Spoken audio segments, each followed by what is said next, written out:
Alright, sup, ladies and gentlemen, Ackle here, and of course, welcome back to each and every one of you. And of course, if you're watching this over on YouTube, please remember to hit the like button and also click the link in the description down below, because it is always better when it's live. I kid you fucking not. It really is. You can say whatever you want, we can discuss anything you want, you can suggest stuff to watch. So why would you not want to watch things live instead? It's been a busy day. This was yesterday. A lot of editing, a lot of fucking thumbnail making. I'm getting used to things again that I thought I thought I would never do again, but kind of having to get back into it and relearn a lot of the shit that, you know, I previously thought was done for. It's been a journey. A fun one, actually, but still a journey nonetheless. Lunari, how you doing? Good day to you. How you doing, by the way? How's your, what is it, Thursday today? What day is it today? It is Thursday. Yes. Clatred, how you doing, brother? A nice Thursday afternoon. At least it's afternoon for me. Super Sideswiper, how you doing, brother? You think about playing Dragonflight?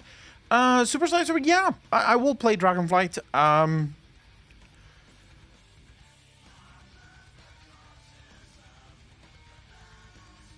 think it's Super Sideswiper. I am looking forward to Dragonflight. I think Dragonflight has a lot of potential. I think Dragonflight can ultimately revitalize the WoW franchise. Nightwinder, how you doing, brother? I haven't decided yet what we're doing today. We've got some Dragonflight stuff that we need to cover, and then probably some reaction stuff, because there's like a fucking backlog of reaction stuff that needs to happen. Lucas, how you doing, brother? I think Dragonflight can revitalize, as I said, the franchise. But there's also fears, right? There are things that I'm not entirely sure about, but it's not so much things that's coming in Dragonflight. So, from my opinion, I think Blizzard is doing everything correctly in Dragonflight. That's actually one of the videos we are going to be watching today. We're going to be watching Preach, because Preach actually went through Alpha and he made a video about it. So, I'm really looking forward to that. Growfine, how you doing, brother? I personally really looking forward to dragon riding, really looking forward to the professions. I think the professions look on point. I'm more excited about the philosophy, as I've spoken about many times before. The philosophy going back to the old school mindset, you know, the things that made World of Warcraft good in the first place. Clattered, you bastard. Thanks for the tail. What's up, dude? I appreciate that. 9 months in a row. Thank you, thank you, thank you. So this is sort of Be the Man I know, brother. This is the things that I'm most looking for. Jesus, fuck. Ladies and gentlemen, I need you to now give a lot of hearts in chat. Robotic Unicorn, you bastard, with the 10 community subs. Really appreciate that. And also, thank you so much for the $65 donation about 4 hours ago. It is nuts. Like, okay, so wait, let me just fucking make sure. I think you're well over 200 gifted subs, or close to 200 gifted subs this month. And then in terms of money, you've probably gifted almost $600 all in all to the channel, which is nuts, bro. It's fucking nuts. I really appreciate it. Because, yeah. You know, never gonna say no to some hooker and coke money, but yeah, thank you so much for that, Robotic. Cask, how you doing, brother? Guzrat, how you doing? Daish, how you doing? I'm a little taken back, Robotic. I'm not gonna lie. That is some mad lad fucking stuff, right? So. Got a question for you, Aku. Do you think we will ever see Syndragos' archives as a raid or mega dungeon in 10.0 later? Later, yes. Not 10.0. 10.0's raid has already been revealed, and I don't think it has anything to do with Syndragosa. But we will almost definitely see a lot of archives, right? We're going to see a lot of the collections of stuff. Blizzard would be missing an opportunity if they didn't. This is prime time for some real old school lore. So I think, personally, think it's going to be fucking great.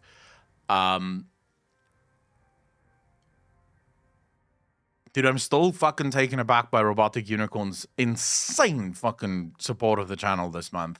V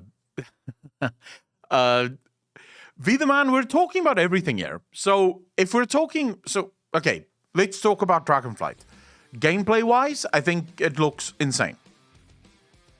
Gameplay-wise, I think it looks great. I think it has all the hallmarks of what made World of Warcraft good. Let's be honest. Have any of us ever complained about World of Warcraft in terms of gameplay? The answer is not at all. World of Warcraft has some of the best gameplay in any game. It's not just MMOs, it's literally gaming. World of Warcraft has incredible gameplay. And all of that is still continuing. Dungeons and Raids, it's going to be as good as it's always been, which is usually fucking perfect. So I think Dungeons and Raids are going to be great.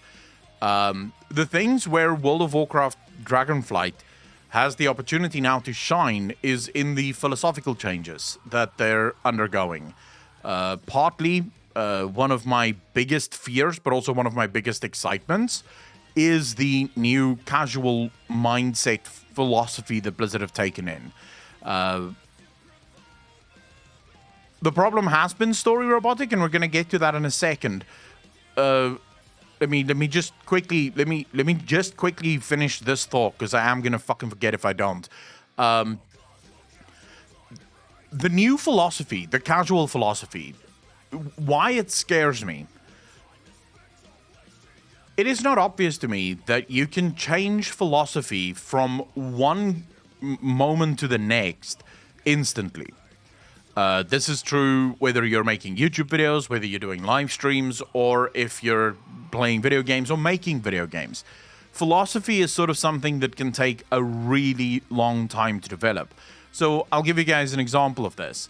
As a streamer, right? As a streamer, I started my career as a gameplay streamer. That's how I started. The very first year of streams was literally me playing video games, right? I was playing at the time a lot of PUBG, a lot of what was the other one called? Call of Duty. You know, that's the sort of the games that I was playing, and it was doing well. We eventually went up to almost 150 viewers on YouTube with those streams, and people were having a lot of fun.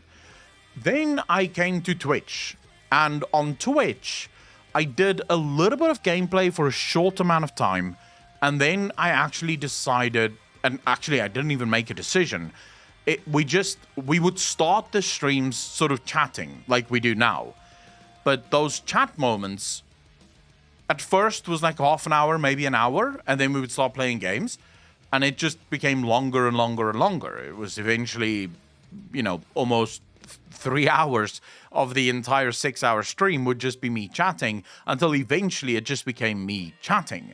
And it took a while for people to get used to that. Like, a lot of people weren't all that happy about me just chatting, because they had joined the stream for, obviously, gameplay. Now they're getting just chatting stuff, and I'm also not that good at the just chatting stuff. I'm only getting started. It's a brand new genre. It's something that you have to sort of adapt to quite physically and mentally. So it took me almost 6 months to get into the groove of being a just chatting streamer primarily. And since then, I've tried multiple times, either actively or subconsciously, to go back to being a gameplay streamer, but it's still not really the way to do things. Right? It's still not really, because it's a different dynamic, as most of you can probably attest. What do you prefer? Everyone in chat right now, what's your favorite kind of streams to watch? Is it reaction streams, which just chatting reaction is kind of the same thing, or is it gameplay streams? What do you prefer most? Because that determines things. Now, for World of Warcraft, if we're gonna take that example and move it to something like World of Warcraft, you're a game design company. You've spent the last 6 years, which is Shadowlands, BFA, and Legion. You've spent the last 6 years sort of honing and perfecting the skill of short-term content, so content that has no longevity whatsoever, and also content that is incredibly shallow. And I don't mean that as like a bad thing. It's not a swipe at Blizzard.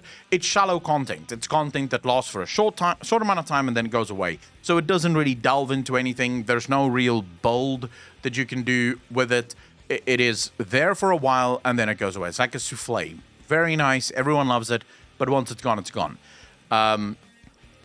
So you've perfected that. Everyone in your company have been doing that. That's how you've designed games. It hasn't worked. Clearly it hasn't worked because Blizzard is now coming out and saying, wait, we're going to change things around. We're going to go back to the more long-form type of content, back to the more, future content view where everything we add must have a future. I'm not entirely sure if you just switch that, flip that switch. I don't think you just wake up one day and go, okay, never mind, fuck it. Here we go. I'm now making longevity games. And not have that be quite the learning curve.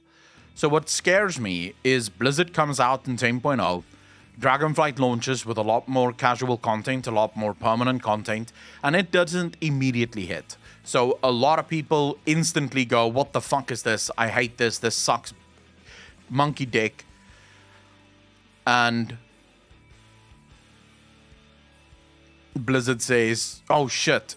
Let's go back to borrowed power. So let's bring in a borrowed power system. Let's bring in the AP grinds again because people are complaining because our systems don't work. Which is the wrong way to think about it.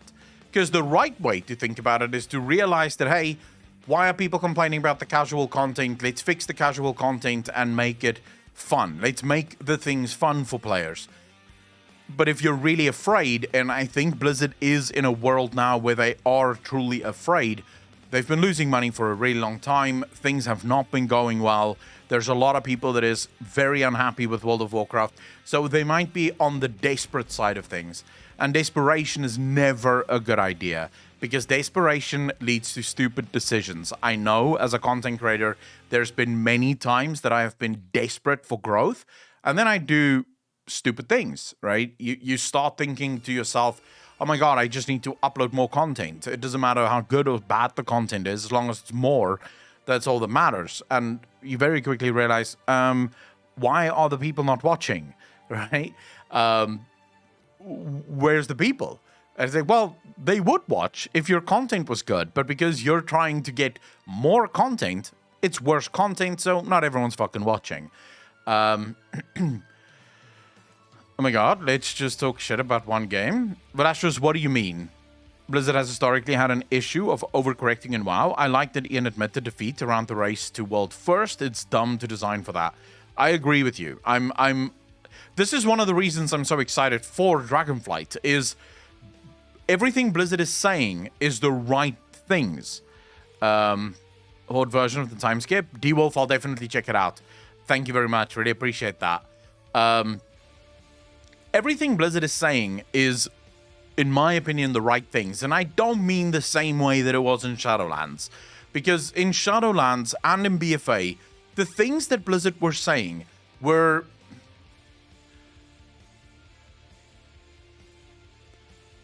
They were saying the right things, for example, towards AP grinds. For example, Blizzard said before Shadowlands, we want there to be an AP grind, but we don't want it to be as heavy as it was in BFA. So we think that grinds are good. We think that you should have goals and stuff that you're grinding towards, but we want to make it better than it was in BFA. And then Blizzard would say things like, we really liked the Azerite system, but what we hated about the Azerite system is the fact that people felt so forced to change all the time. So we're going to make changes to make sure that you don't have to change as much.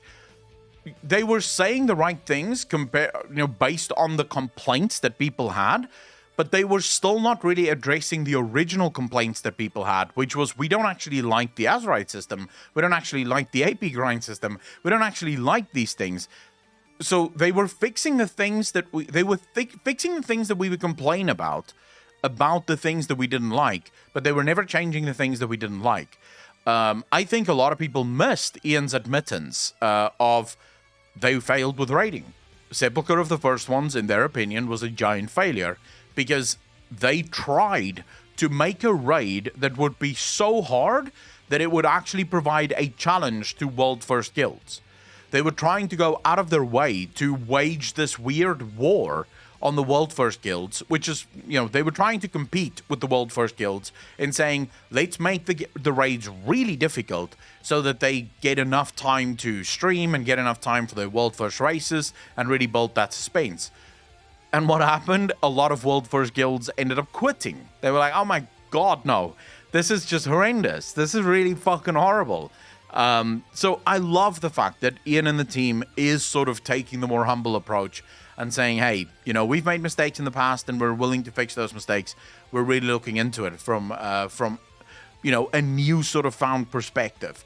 Can they take back their position as king of MMO after release, you think? Pringles? No. I think the position as king of MMOs is gone forever. Not for WoW, for all games. I don't think there's a single game that will ever become the king of MMOs ever again. The competition in this market have now grown quite fierce, with Final Fantasy picking up speed and actually starting to equal WoW in terms of popularity, and in some cases actually overtake WoW in terms of popularity. You are now in a position where even if WoW regains 4 or 5 million subscribers, it's not really it's never going to be viewed as the king of MMOs anymore, because there's always going to be this, it's WoW and Final Fantasy. We know that ESO is also taking a brand new look at how they design their game, so ESO might be coming out with even more from their side, right? Iceworm, thanks for the first time chat, really appreciate that. AOC is a long way from release. We'll talk about AOC because AOC is not even, in my opinion, going to be in the top 5 of MMOs, and that's not because I don't think AOC is going to be good. I think AOC is going to be very good. But AOC is, as a game, not designed for the casual audience, and the vast majority of gamers are casual. AOC is not casual. It's not trying to be casual. It's not going to have the mainstay power that people think it is. It's probably going to be one of those games that they're going to be lucky if they have 1 million dedicated players, and they know it. So Steven Sharif, the literal guy that made AOC happen, he even said that they are not a game that's going to be 5, 6, 7 million players. They're shooting for about 1 million players actively. Because it is a hardcore game, it's a game where you're basically looking at this as almost like a second job at that point. There's a lot of player-driven content almost always fucking chases people away, because player-driven content, for as much upside as it have in terms of interesting utilization, it also has a lot of downsides, such as players fucking other players over. And you can't really stop that, because if you want to give players more freedom, there's going to be more chaos. So, yeah, it's never going to be it might be in the top 5, right? Because you don't need that many. If you look at Star Wars, it doesn't have, I think, even 1 million players, and it is in the top 5 of MMOs. There's not that many great MMOs. I would say right now, as things stand, the top 5 list is probably Final Fantasy, World of Warcraft, ESO, Guild Wars 2, and then probably Star Wars The Old Republic. Although Star Wars The Old Republic could probably be replaced with old school RuneScape, because that still has a shit ton of players as well. So there is a chance, I think, of that happening. So yeah, I don't think there's ever going to be another king of the MMO world, and that is actually a good thing. There should never have been. It's not healthy when you have one game that is just so much better than all of the other games, or at least have so many more players than all of the other games, because it creates this unhealthy no competition vibe. Whereas look at what Blizzard is able to do when they finally realize that, hey, there is some real fucking competition here. Twitter needs to be taken behind the shed and put out of its misery. Vidaman, I don't agree with that. So I've been playing Star Wars The Old Republic quite a bit, and it is phenomenal. The storytelling in that game is next level. It is the best MMO when it comes to pure storytelling. I have ever played. You get to make decisions that actually matter, that actually change shit. It is a phenomenal game. The thing where Star Wars The Old Republic fucking blows ass is in gameplay. It just plays miserably. You do not feel like a Jedi. You do not feel like, you know, you're actually powerful and wielding powerful magics and the Force and shit like that. It's more just, you know, the gameplay sucks. I did a dungeon not long ago in Star Wars The Old Republic, and I wanted to kill myself. Like, the dungeons are so terrible. Just nothing makes a lot of sense in the dungeons. So, what actually happened to New World is dead. I mean, define dead. Yeah, I would say New World is pretty dead.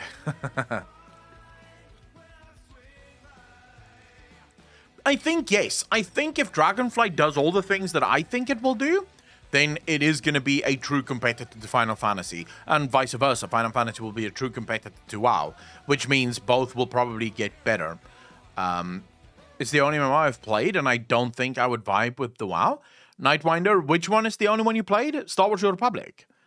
What actually happened in New World? Okay, so New World is one of those games where they had grand beliefs in things that they may be able to do, and they ended up failing on almost all of them. Oma, how you doing? Speedy, how you doing? You think Steve Denuser will make the story better for Dragonflight? We will see. I can't really comment on that because I have my opinions about Steve Denuser, and they have changed quite a bit. So this is his last chance to fucking prove me wrong in terms of what I actually think he is and what he actually does for World of Warcraft. So the problem with New World, insofar as it sort of pertains to the MMO discussion, New World again trying to be way too hardcore and yet not offer people anything to do with their hardcore mantra. So again, they were really going after this player-driven experience where players would drive much of the old endgame story. And as it turns out, that doesn't really work. New World has a phenomenal atmosphere. I love the graphics. I love being in the game.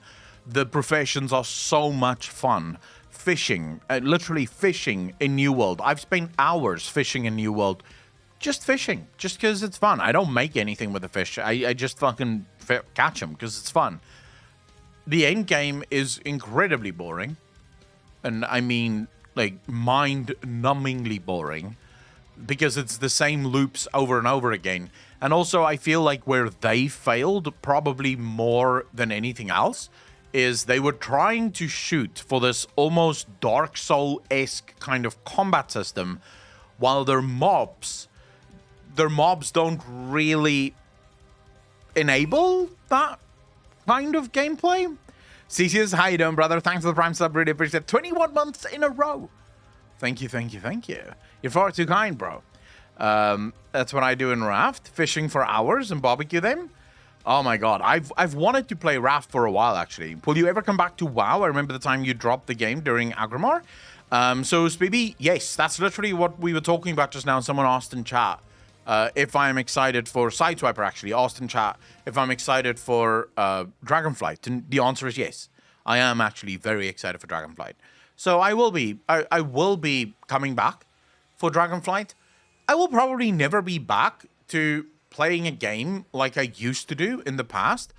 I have so many games that I like playing and so many games that I enjoy playing that there's just no point in me saying, okay, I'm gonna no life World of Warcraft again. So I'll be back. I'll play the story. I'll do the end game stuff as much as I can, and then I'll leave and I'll go play something else. You know, I want to play Final Fantasy, which means I can't play Final Fantasy hardcore, but I can also not really play World of Warcraft hardcore.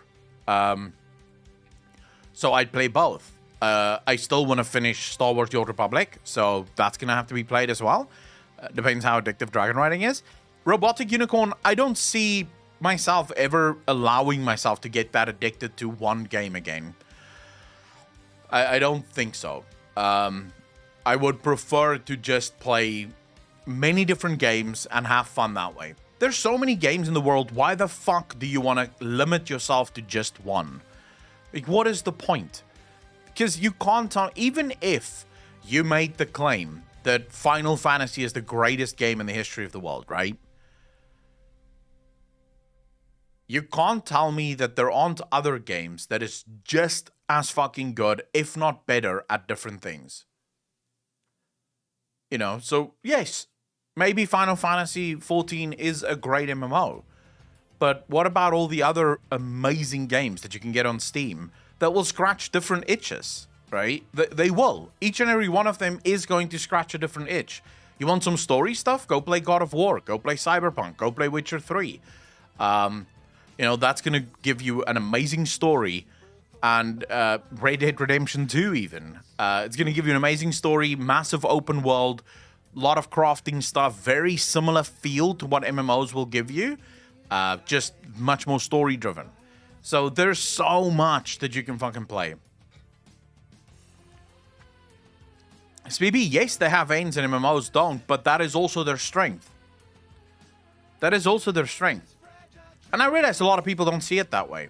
But when a game has an ending, the story can be so much better.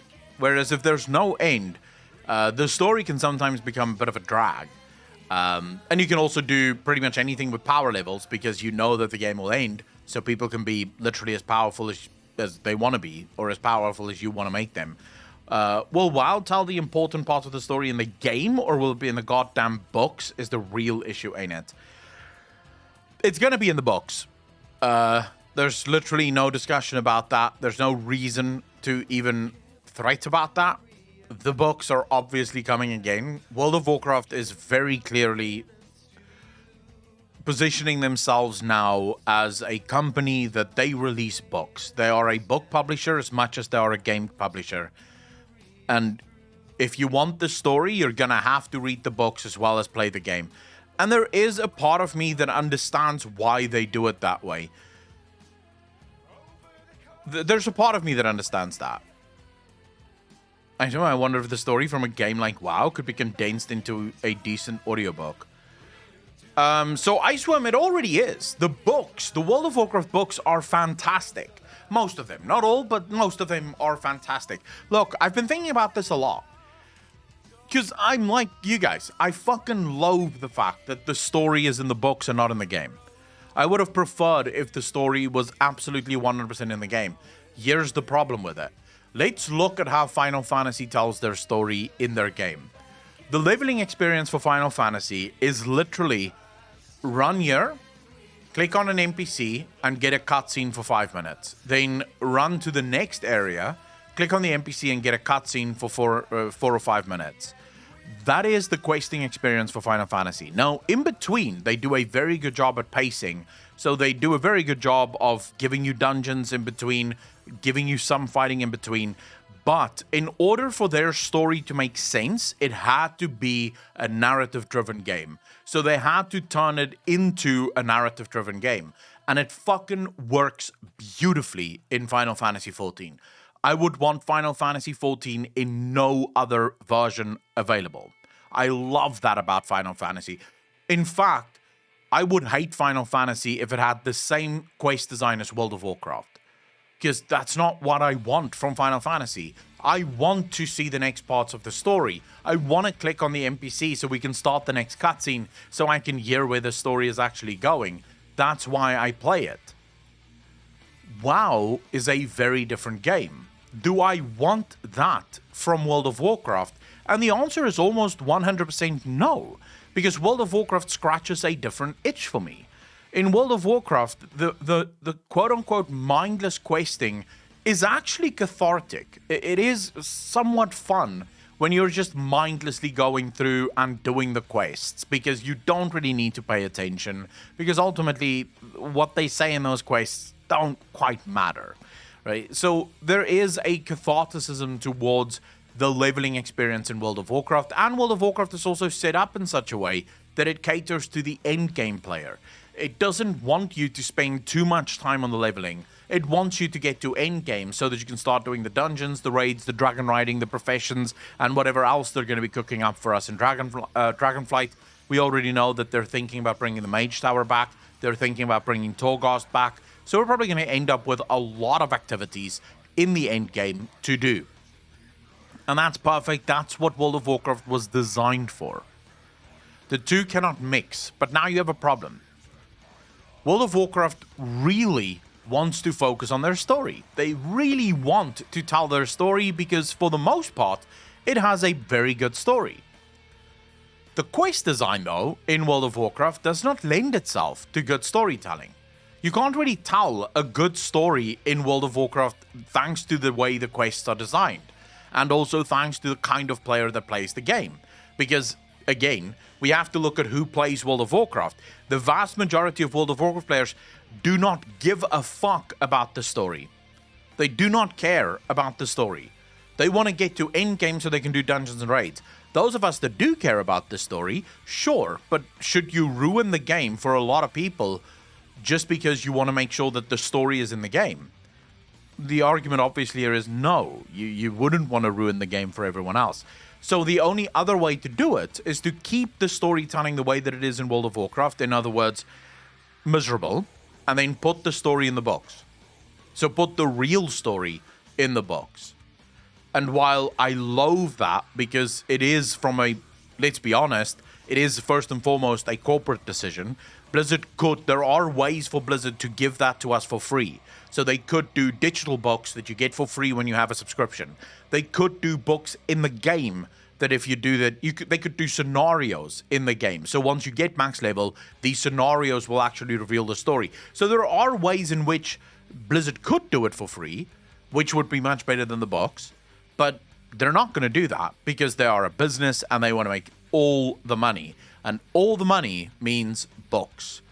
By releasing those books, they get us to double pay basically for the game. And they know it works. And the books are great. So while I loathe that the books exist, I am at a point now where I no longer think it's useful to rail against it. I don't see why I would. I feel like it would be a massive waste of my time and yours to complain every single time there's a book. It's basically the same reason why I've stopped complaining about the store mounts. I don't see the point in complaining about the store mounts anymore. I know they're a cancer. I would rather have ass cancer than deal with store mounts. But they're not going away.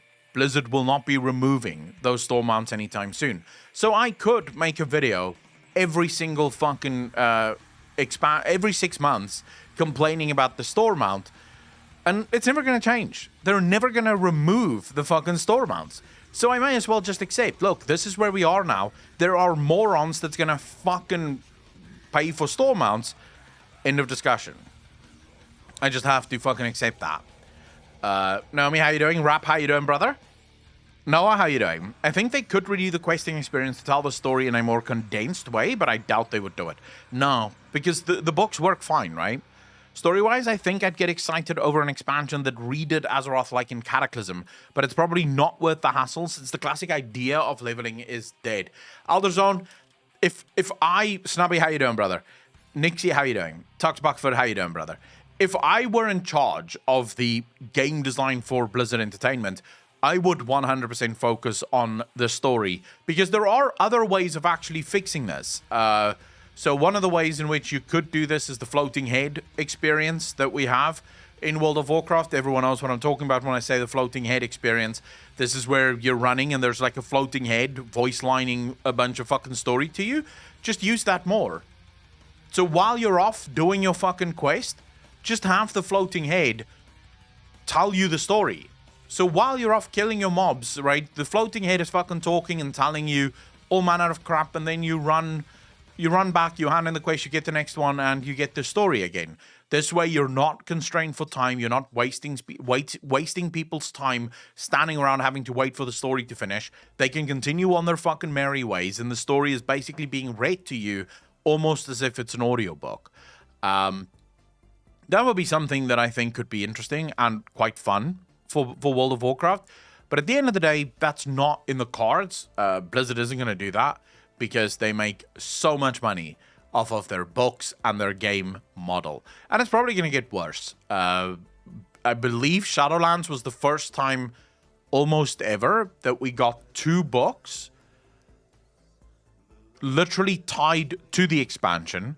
And we got something like, I think, 3 books. We had Folks and Fairy Tales, we had Exploring Kalimdor, and Exploring Eastern Kingdoms. So it's 5 books, all in all, in one fucking expansion. I think that's the most books we've ever had in a single expansion. I imagine it's going to be even more in the next expansion. The story we had so far in the zones are pretty good, with some great character building. D-Wolf, which one are you talking about? Are you talking about Shadowlands? Because Shadowlands' story was shit if you didn't read the novel. What was your favorite expansion story-wise? In Dragonflight, D-Wolf, I can't say that it's great yet, because I haven't seen all of it yet, but it looks good. It looks good on the surface, but let's be honest, the complaint has almost never been with the early starting quests. So the early starting story is usually pretty cool. It's when we get into the patch content that the story becomes almost broken, and then once you read the novel, you're like, oh, okay, now it makes sense. Why didn't they just say this in the fucking game?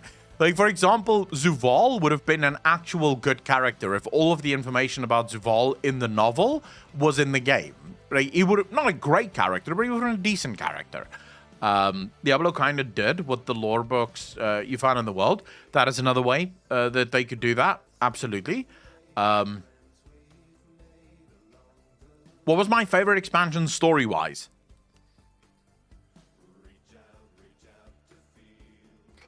That's so easy, though. Wrath of the Lich King. I mean, it is cliche. I get that. And I get that for a lot of people, they're like, oh my god. But I loved World of Warcraft because of Warcraft 1, 2, and 3. So, obviously, seeing the culmination of Warcraft 1, 2, and 3 in Wrath, seeing all of the stories that led up to this moment was just a very emotional moment for me. So Wrath will always be my favorite story expansion in the history of World of Warcraft. If you're asking me that my favorite expansion in terms of story delivery, I think that will have to be Mob. I think Mob did one of the greatest jobs ever of delivering a story never before told in World of Warcraft. With very little need for books at the time. So I think in terms of story delivery, Mr. Pandaria probably my favorite. Still butthurt, they fucked Kel's story with demons, so Wrath of the Lich King, standalone story, Mob was superior. The base expansion, every zone, every quest was in some way tied to the Lich King and how he has affected everything. Not to mention many quests showed Arthur's fall, for those that hadn't played Warcraft 3. I think it was an incredible expansion. I do agree with that.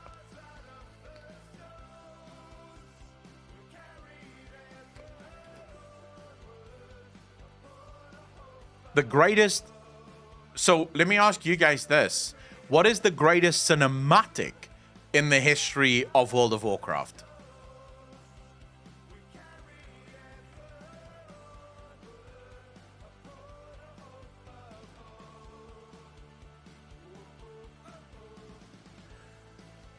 What is the Draenor? Mob? You guys are all wrong. Like, all of you are wrong. There's not a single one of you that's right. How does that feel, chat? Being completely fucking miserably wrong. Like, just objectively wrong about all of it. I'm gonna show you now the best cinematic in World of Warcraft history. By a mile, the best cinematic.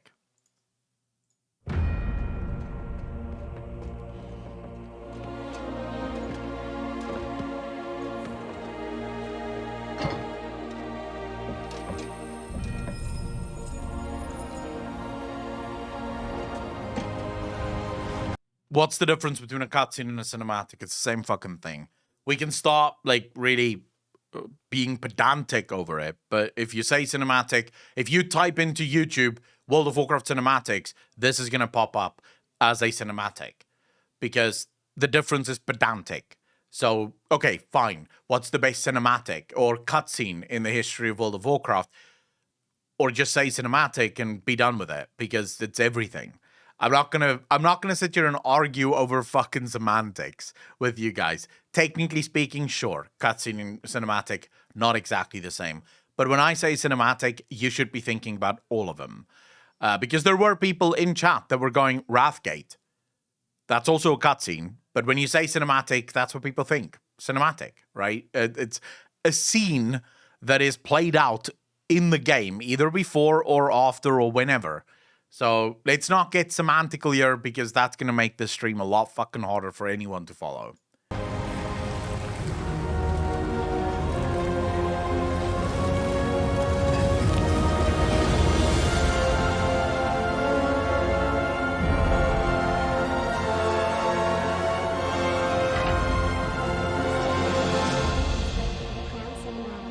This is fucking incredible. Just this thing gives me chills, bro. Turalian, you have found the chosen one.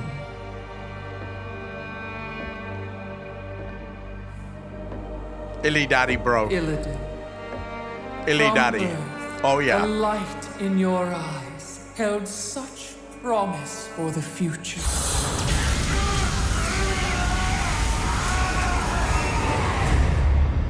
I sacrificed that birthright long ago. Do you not wish to reclaim what was lost? To be whole again? The Legion's end is all I seek. My child, you've given so much for so little. Here we go.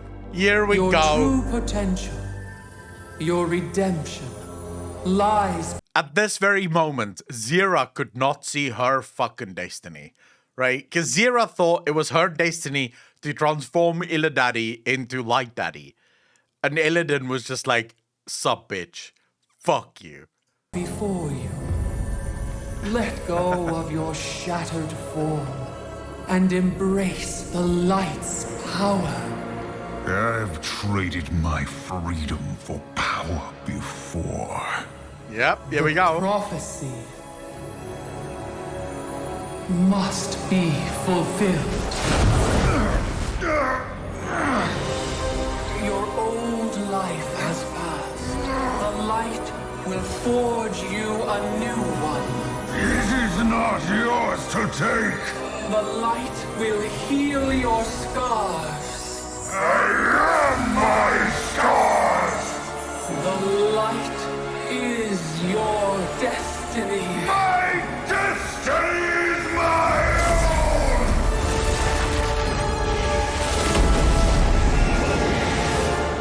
Oh yeah, bro. Oh fucking yeah. You've doomed us all, betrayer! Your faith has blinded you. There can be no chosen one. Only we can save ourselves. Oh my god, dude. Tell me that is not fucking chill inducing, bro. Like, how can you not have chills just watching this? It is just fucking phenomenal, bro. It is just phenomenal. It is, but what is still better? I don't agree with that. WoD cinematic was good. It was good.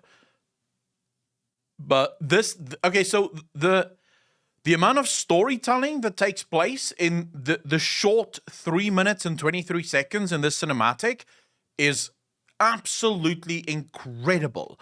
The amount of character development that happens here, just the sheer amount of character story that is released in this 3 minutes is just next level. There are few cinematics that do the same thing. There are few cinematics that do the same thing.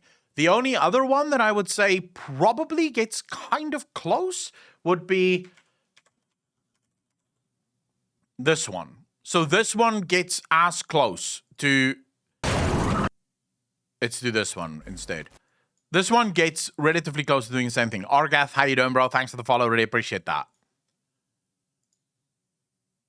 Come on, play, you bastard. There we go.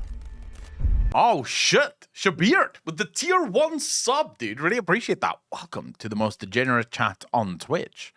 Thank you, thank you, thank you. You're far too kind, sir.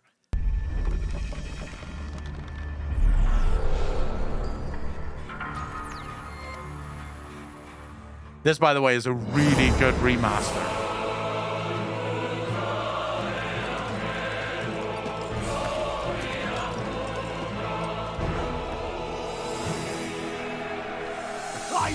Over!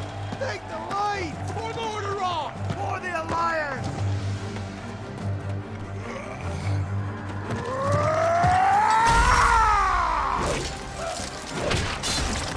Back, you mindless wretches!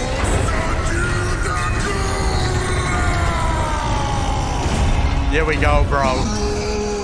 Fight on, brothers!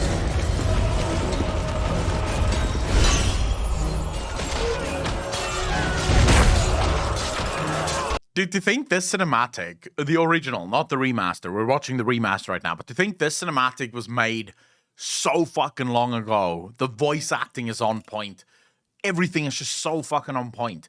Argith, how you doing, brother? Thanks for the first time chat, really appreciate that. Hey, I'm happy to have you here, bro. We're probably going to be watching the Emperor second part in a bit. If we have time, we will probably be watching the Emperor second part today. Rise up, sons of the Horde! Blood and glory await us!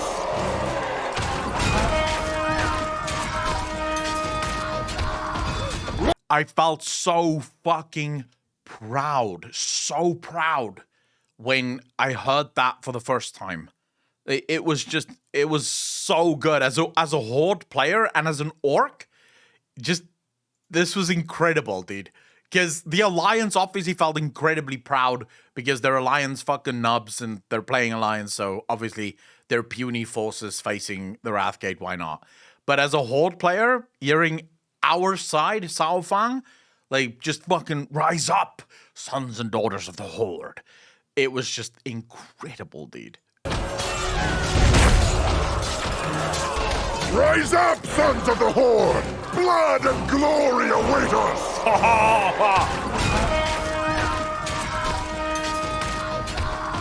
Untitled for the Horde! I was wondering if you'd show up. I couldn't let the Alliance have all the fun today.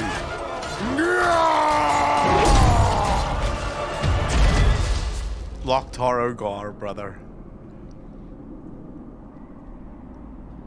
Arthas!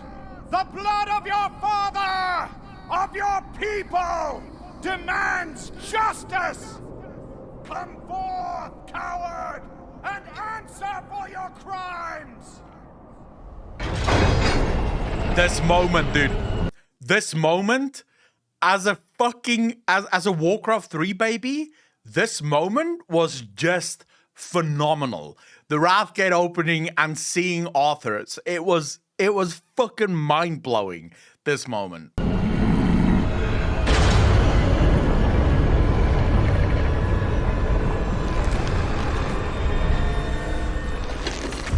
You speak of justice, of cowardice. I will show you the justice of the grave and the true meaning of fear. Enough talk! Let it be finished!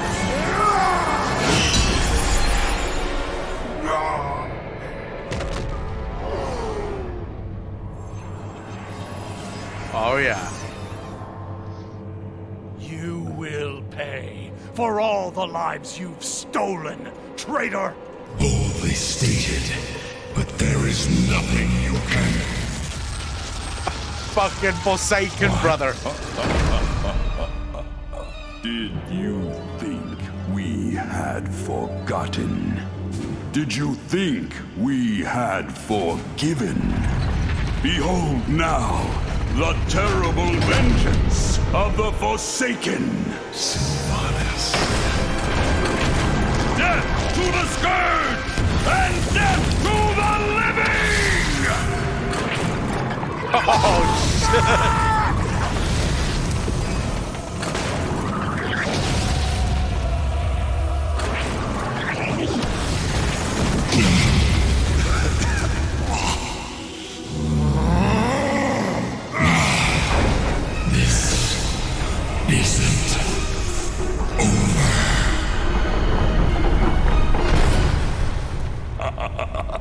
Now, all can see. This is the hour of the Forsaken. We're finished. No escape for any of us.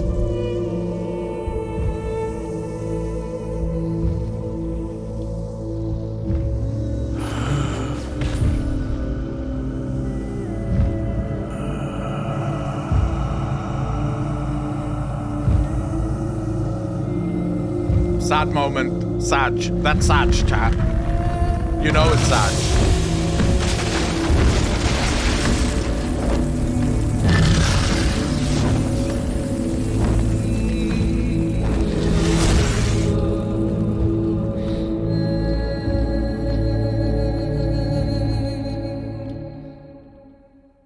I mean, that's the thing, though.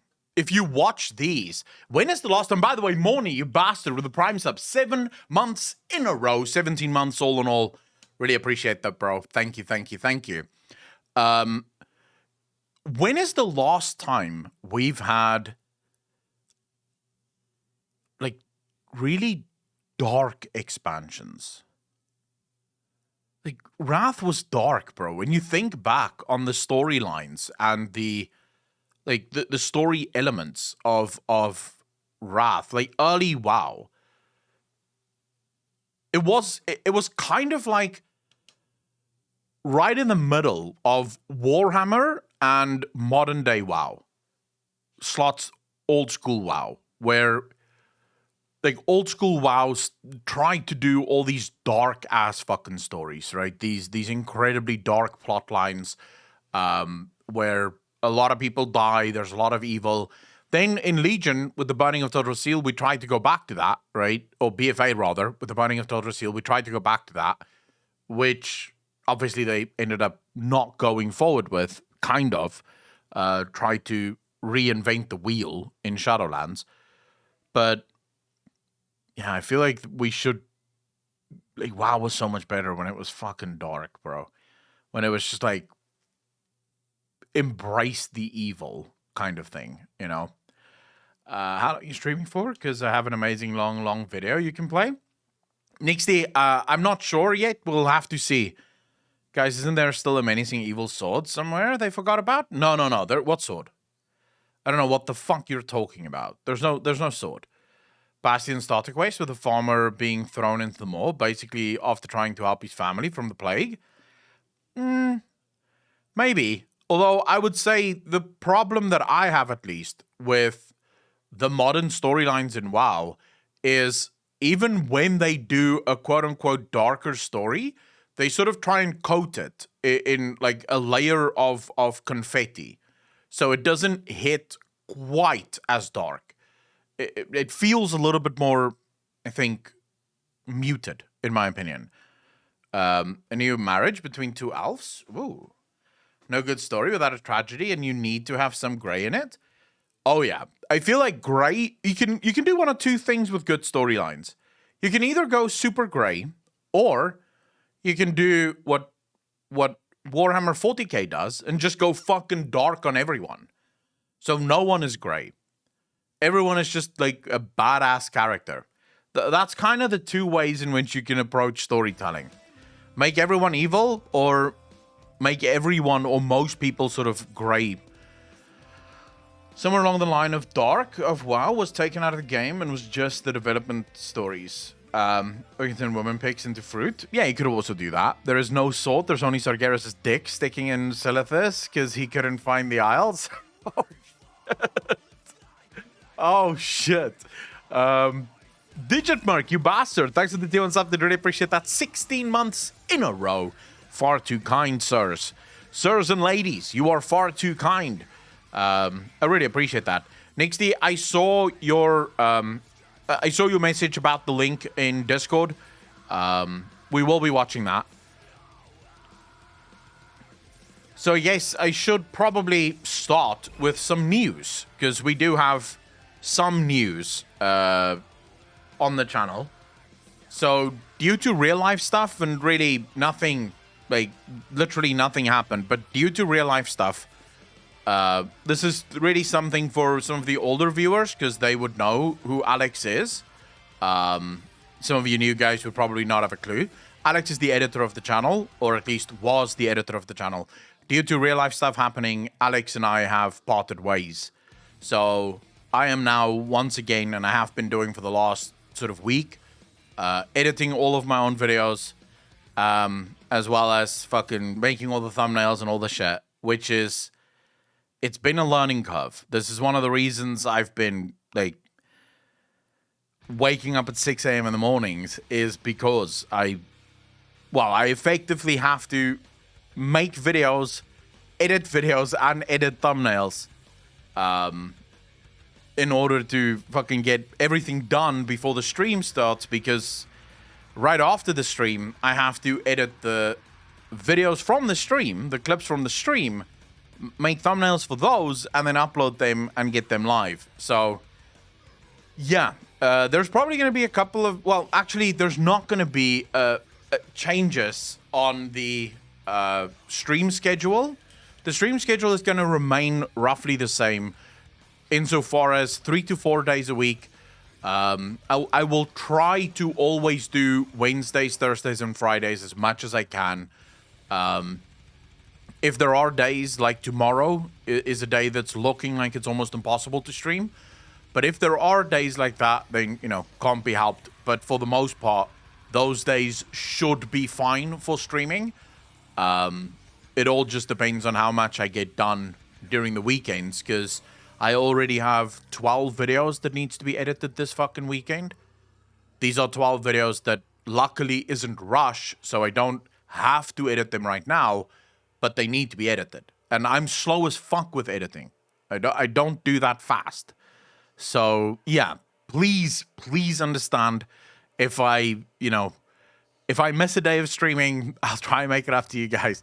But yeah, YouTube currently is the one that I have to spend most of my time on, because that's what pays the fucking bills. So we'll see what changes. You know, maybe in the future Twitch really explodes and Twitch starts making crazy fucking money. In which case, obviously, my own priorities is going to change as a result of that. So if Twitch becomes the place where I make more money than I make on YouTube, then obviously I'm going to fucking start doing Twitch more, because that's where the bread and butter comes from. But for now, that's sort of what I do. So please wish me luck, because I'm very slow at editing. I just realized that this last night. So last night we finished the stream at 6 o'clock. I edited until just past 9 in the evening. And then I still had to make food and then go to bed. It was fucking rough, dude. It was rough. Because I don't know any of the shortcuts. I don't know any of the tricks. So last night I spent almost half an hour reading articles about how to do a jump cut. Because I had to cut out 5 seconds on one of the videos. Like, just 5 seconds that I had to cut out. But now you have to do a jump cut between those two, right? So that it looks natural. And I had to Google, how the fuck do you do a proper jump cut? You can't just, when you pull the two things together, it sounds horrible. Like, it just doesn't work. It feels broken. So yeah, I had to learn how to do that. I kind of think I figured that out now. We'll see if anyone complains about the jump cuts. And I also have a new sort of thing that I'm trying out, but you guys will see that in tomorrow's main video. So tomorrow's video for the main channel, I'm trying out a new form of editing. So let me know what you think of that. I'm not going to tell you what I've done, but after you've watched it, tell me if you can tell the difference, I guess, between the usual stuff and the other stuff. Pulling an Ixiom? What do you mean? No promise, take your time. It's all about learning curve. In the end, you will get better at it. I will say this. It's a lot of fun. Mainly because, okay, it is a lot more work. So previously, before I took over all of my own editing, I was working 9 to 10 hours a day anyways. Now I'm up to about 14 to 16 hours a day that I work, right? So it's a lot more work at the end of the day. And it leaves a lot less time for sort of, relaxation or even long-ass streams or playing games or anything like that. I still have time. Like, I still get like an hour a day or 2 hours a day to play some games. But for the most part, it does take a lot more time. But I'll tell you what. Uploading a video that you made yourself, like literally from inception, like you fucking did that video and you edited that video and you made the thumbnail for that video and then you upload that video and you see the views from that video going up. It's a different fucking feel to have. So I loved Alex, and Alex's editing was absolutely next level, but it's not the same because with Alex, it would be, I make the videos, I upload them, they get edited, uploaded, and done, right? I just see they go live, and then I read the comments on the videos. So you lose that personal connection with the videos that I don't know, maybe you need that. I think I need that. Still, if you don't edit your adult videos, you taste for art might be questionable. What adult videos are you fucking talking about, bro? I know who Nixium is, Nubatron. I don't understand why you say I'm like Nixium. And he gets off Twitch sometimes at like 1 a.m. his time, and is like, all right, guys, here, gotta go edit now. And it's like, bruh, does he sleep? Oh, yeah. Although Nixium's editing is much better than mine. Nyaru, how you doing? Nixie, it is difficult to edit your own videos, but at the same time, the reason I also kind of like it is when I make a video, I have a specific idea of what I think that video should look like. And I have an idea of what I think the video should look like. And so it's nice to actually see that come together. I don't know if you guys want to watch the video that I made yesterday, which is going live tomorrow, but I could show you if you wanted to watch it.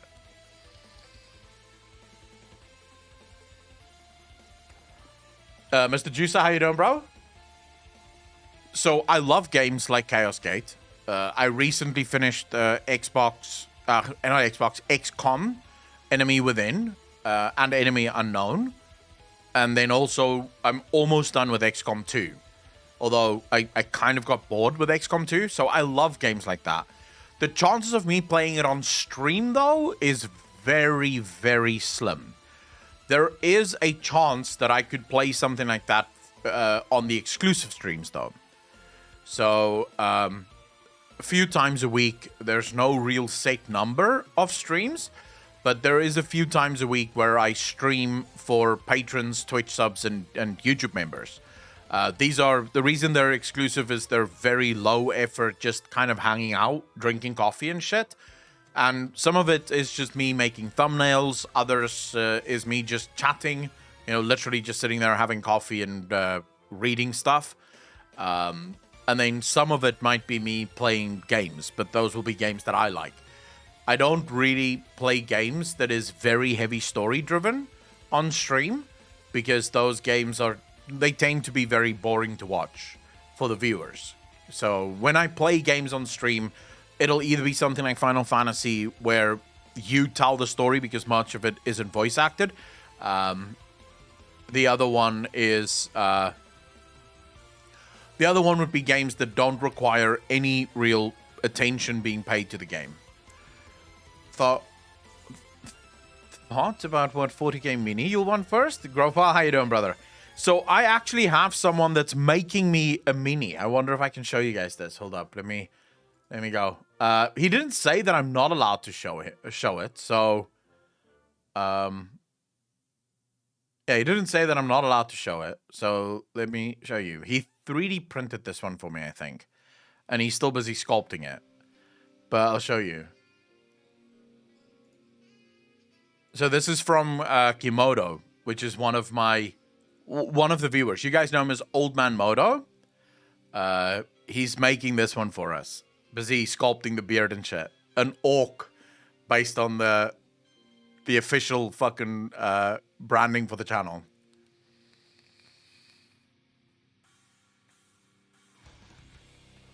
Yeah, I'm looking forward to getting it. I am really looking forward to getting it. In a perfect world, I would love to buy a 3D printer so I could print shit like this myself. But I found a couple of places. What's that fucking site called again? Warhammer South Africa. I can't remember what the site is called again. Oh, this is the guys. Sword and Board. So I found a couple of really cool fucking miniatures from these guys, which is not too expensive. So you have the Dreadnoughts here, you have the Primaris Invictor Tactical Warsuit here, Orcs, Necrons, Space Marines. So I'll probably buy a couple of them over here. I think they also have... they have the paint stuff as well. Here you go. So here's the paints. And I think they have a kit. If I'm not mistaken, they do have a kit. Like a starter kit. But now I can't, for the life of me, remember how I got to that kit the first time around. But there is a... Someone told me I should start with a starter kit. Because apparently those are much cheaper. And you get more of it for like a starter kit. So I'm not entirely sure.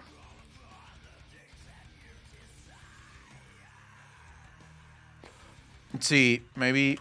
What did I type in last time? Can you guys fucking remember?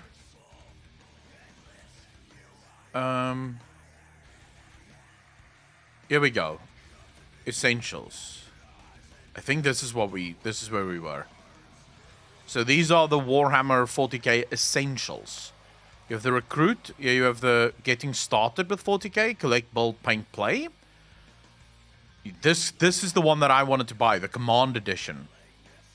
Because you have the Elite Edition here, which has apparently a couple of things in it. Citadel Paints aren't worth, in my opinion. Hobby Store Paints are equal in quality. What exactly is Citadel Paints? Iskri, how you doing, bro? I have no idea what that is. What's the difference between... Are you talking about, like, official paints and then sort of just normal paint that you buy from any store? I'm assuming you're talking about these, right? So these are the... I don't know if it's official paints, but this will probably be the ones that everyone uses. This is the official paint. Ah, okay. They're quite fucking expensive, though.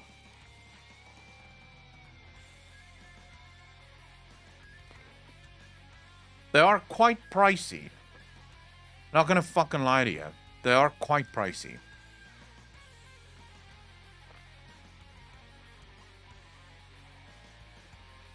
Army Painter is a cheaper price-wise and slightly off-tint.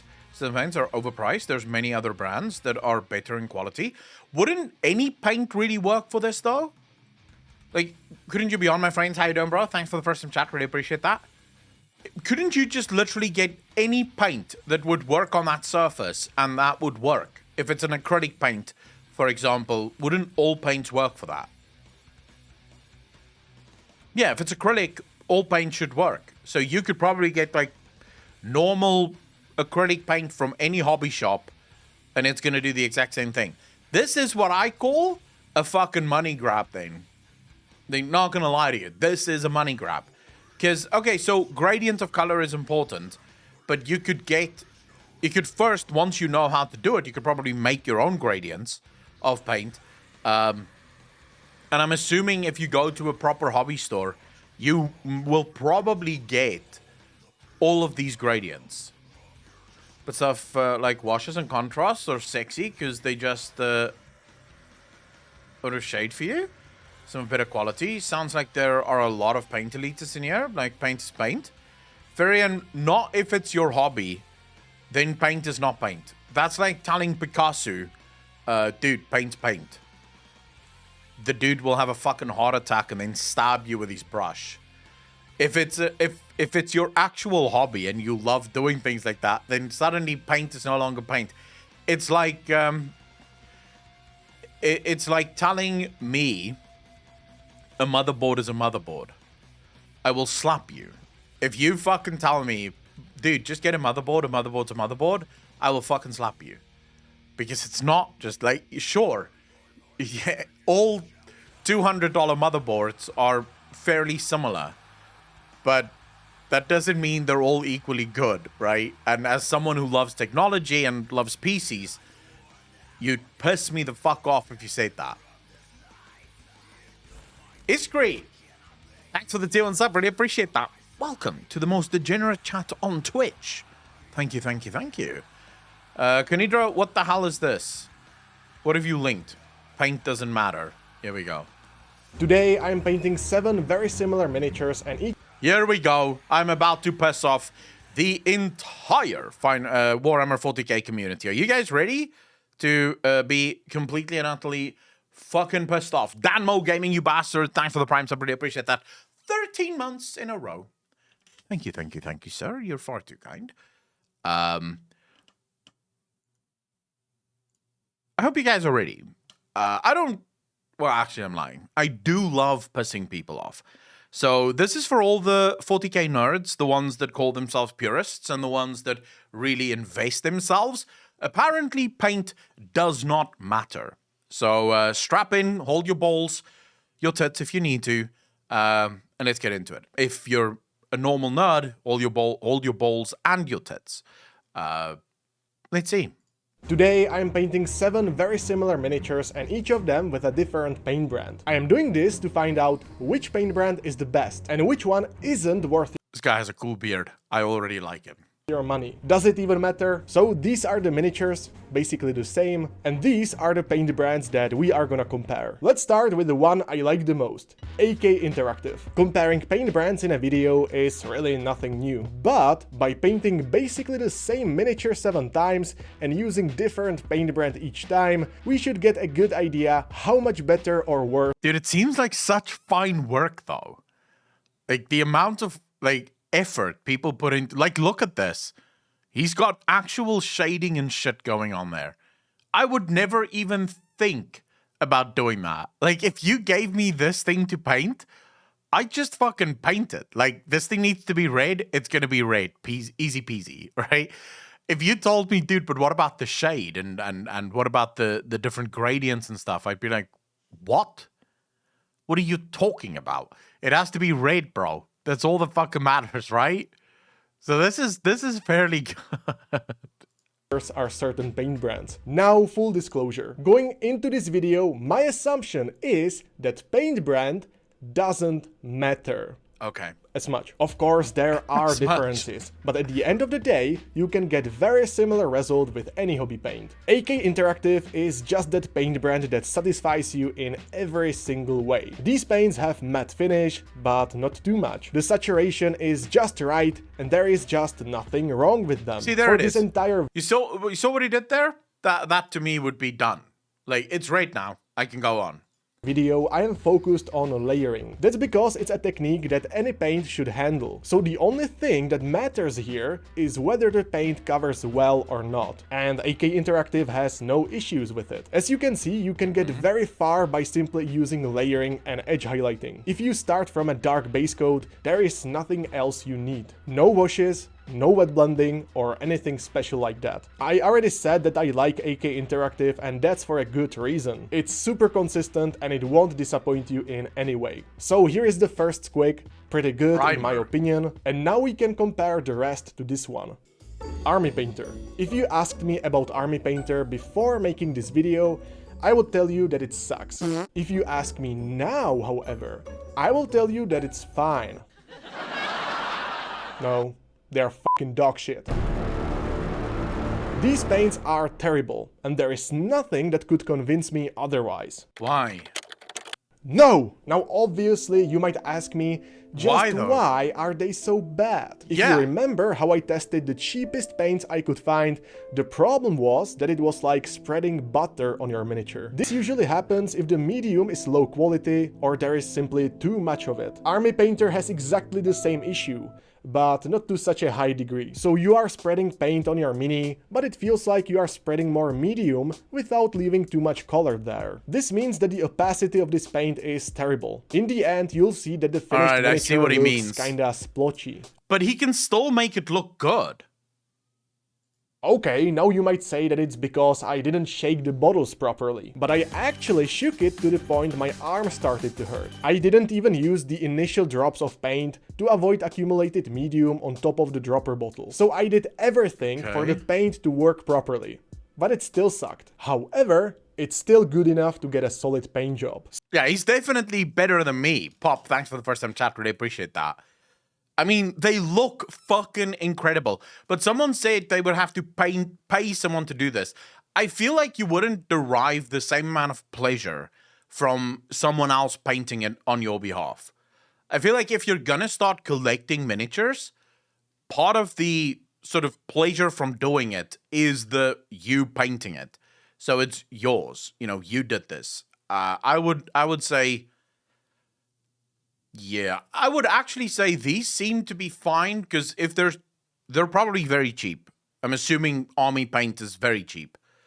So they're probably, if I started with this now, I would actually probably start with something like army. Just because if I'm going to start with the fucking expensive stuff, I am going to fuck up many times. Right? And then I'm just wasting fucking paint. So anyway, using red and green didn't really go too well, but once I got to more light colors, it all started to work a bit better. The squig took me like twice as long to finish, but the non-metallic metal parts were pretty much the same as the rest. And sure enough, in the end you can get a decent result. So perhaps if you are getting new paints, I wouldn't necessarily go for Army Painter unless you are on a super tight budget, but if you already have these paints, they are enough. You know, after all, it's still just a fucking paint. Citadel is pretty good. In fact, it felt amazing after switching from Army Painter. The opacity is great, it can take you just one base coat to cover everything. Can you remove this paint? Or do you just paint over it if you one day want to change something? Or maybe you fucked up? When you paint, you give life to your characters. For example, you can create your own chapter of Space Marines. I've heard people do that. It's kind of hard, but you can. All right. Okay. If you wanted to. And as opposed to Army Painter, the medium is... I'm assuming to just start over, you'd probably go with another base. So you'd probably paint a base over everything you've painted and then just restart. And then eventually you have a chunky boy because you have layers and layers of fucking paint. On top of it. Fine. The biggest issue with the GW paints is that you are paying premium for something that is not a premium product. And don't get me wrong, I like them and they are good, but comparing them to other brands, there is just nothing extra. Well, maybe contrast paints are fantastic for airbrush, but other than that, standard paints are just that. Standard. At least that goes for a majority of their paints, but when it comes to some of their lighter colors, they are super chalky. So don't buy light Citadel colors, and especially white. I also feel like these paints need more thinning than other, because they feel quite dry. Because of that, you might also feel like the paint isn't leaving your brush as easily, but that's not a huge problem. Other than that, pretty good. Looks fucking brilliant. Yep. Looks so good, man. This paint case has been sent to me by today's sponsor, Frontier Wargaming. You can smell the wood. With this, you can... Well, I don't know if you should accept... On my moto, I literally just showed them the figure you're making for me. Like, literally just showed them. I feel like if you're gonna accept a sponsorship from a paint, like, what are the chances that this is the best paint he's ever tried? Because sponsors don't like you saying bad things about their products. You can't, I know, because I've had sponsorships in the past, and all of them, they want to see the video before it goes live, and if you say anything negative about their video, I actually lost a sponsor as a result of this. So, is it just the case? Who the fuck buys just the case with no paint in it? Why would you buy...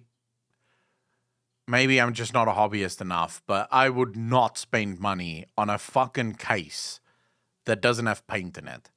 Like, if it doesn't have paint, what's the fucking point? I can just leave the paint on the shelf, wherever the hell, you know? Quite literally, they... Sabi Webs, how you doing, brother? No, I actually... I did have a sponsor that pulled out of a sponsorship with me. Literally the first video I made. I wasn't willing to say everything that they were saying I should say. And so I tried to change the wording to a place where I would feel more comfortable with saying what they want me to say. And then they watched the video and they were like, sorry, but we need you to say this. Basically, they were trying me to get to say that they're the best at what they do. And I was like, yeah, but you're not really. Like, a quick Google search shows me that you're not the best at what the fuck you do. So I can't say that you're the best. So I think I substituted with like one of the industry leaders, because that wasn't a lie. They do actually have a massive market share. And they were like, no, we want you to say that we are the best. And I was like, I'm not saying you're the best because you're not the fucking best. I don't even use you. I use one of your competitors. So I'm not doing that. And then they said, well, then you're not getting the sponsorship. And I was like, okay, fine. It's fine then. Ferorius, thanks for the tier. What's up? Did really appreciate that. 37 months in a row. Thank you. Says the best sponsor. Sponsors are scumbags sometimes. Not all, but a lot of sponsors are scumbags. Like, a lot of them will try to get you to do things that you know isn't real. And then a lot of YouTubers will just not give a fuck. They'll be like, yeah, sure, I'll say that. You pay me. And it's nice. I'm not going to lie to you. So I'm not even a big channel. I'm a really small channel, actually. And the last sponsor I got, or offer at least I got, was for $600 a video. 45 seconds, bro. They want me to say something about their company for 45 seconds, and they will pay me $600. That's like, dude, that's guaranteed more than what my video will make. Like, much more than what my video will make. So sponsorships can be really, really fucking nice. The problem is just some of them are, if I really had no integrity whatsoever, so if my moral code was just 0, I would be running every single NFT ad you can think of, because those, I don't even consider them offers, but I think last week got an offer from an NFT company for $1,000. They will pay me $1,000. The highest I got from an NFT was $1,500 for 45 seconds. And I was like, dude, how much are you paying the fucking large content creators? If you're already paying me $1,500 for a 45-second ad, how much are you paying the large guys? You know, those really fucking large guys. Now, I don't even respond to NFT sponsorships because why would I? I don't believe in them. I think they're a fucking cash grab. It's the same reason why I've never accepted a Raid Shadow Legends sponsor, even though I've been offered one. But that's not a fucking good thing. They offer it to everyone that has a pulse. But I can't say anything good about that game because I think that game is fucking AIDS. Your painting desk anywhere you want. Because there is a built-in lamp inside, this is a great solution if you travel. My transportation solution... I will never... I don't care how much Raid offers me. If Raid Shadow Legends came to me and they said, look, we'll give you $25,000 to play the game for an hour on your stream, I'd be like, well, fuck. I'm not going to get to $25,000. I cannot fucking play that. I literally cannot. I can't even watch that game, dude. The game just, it looks terrible. Talked to Major Killer on YouTube. He talked about his sponsors and how he handled them with sponsor product. Kanidra, I don't need to talk to anyone because I've basically made the decision not to accept any more sponsors at all. So I don't even reply to sponsorship requests right now. I literally see the email and I just go on with my life. I made the decision a while back, actually, just because it felt like I was monetizing my community in a way that I wasn't comfortable with, and also in a way that I'm not really comfortable charging them the money, because I don't know how many views I'm going to get. They usually look at your channel and like, oh my god, he gets so many fucking views. But I get a lot of views because I upload a lot of videos. I don't get a lot of views on a single video. And also I have 4 fucking channels. And I'm not going to upload a video on every single one of those channels with a sponsorship. So I just thought, yeah, I'm not comfortable with sponsors. It's better if I don't do that. Even if we offered $1 million to play it, you're telling me you still wouldn't play it for $1 million?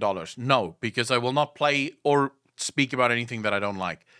Unless, of course, you tell me that I'm allowed to play it and complain about it and you still give me $1 million. Then, okay, cool. Like, if I could, while I'm playing Raid Shadow Legends, complain about what a dog shit game it is, yeah, fuck. I'll take your $1 million. Why not? Dude, I'll take $10.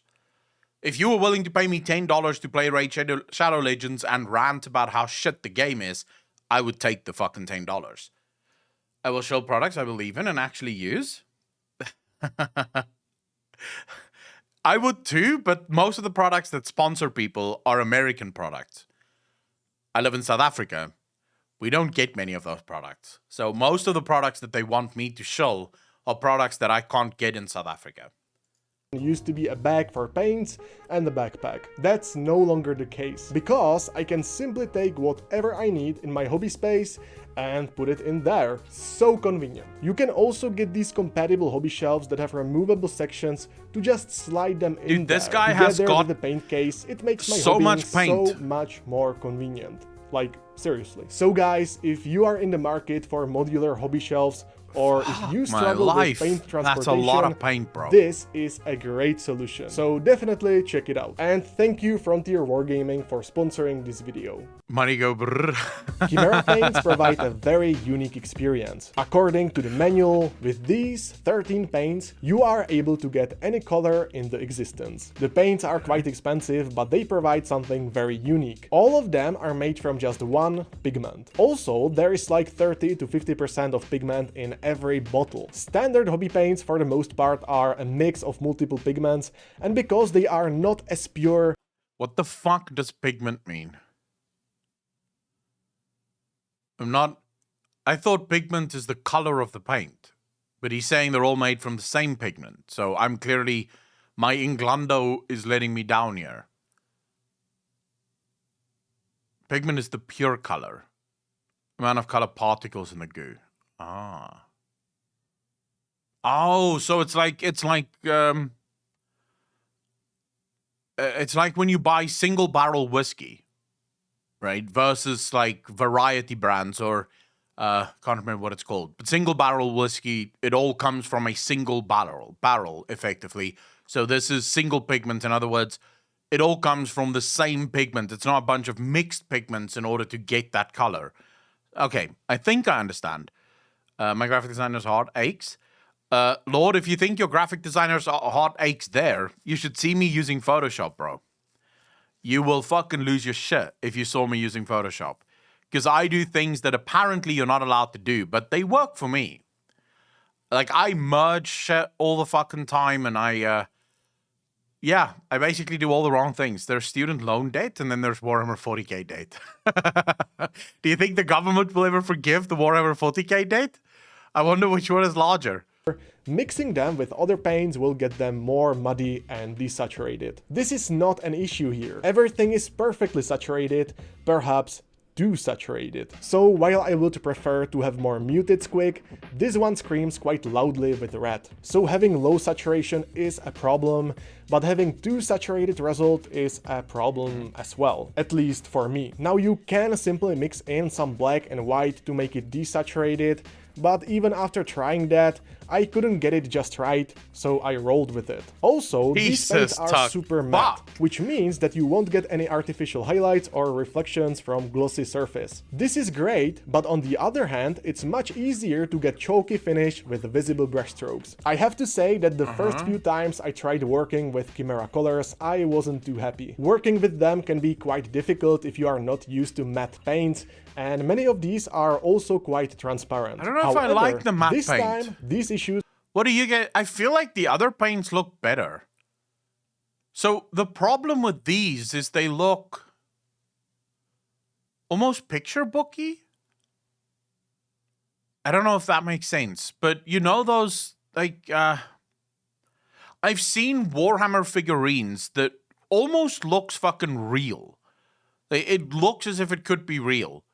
Whereas these make it look as if it's out of a picture book. So does this guy have to set aside an entire afternoon to paint something like that in such detail? I have no idea how long this takes. Someone in chat could probably tell us. How long does it take normally to paint one of these models? Were not as bad. And I have to say that I am very pleased with the result. Vallejo. Vallejo? Yeah, Vallejo is great. 10 out of 10. Next.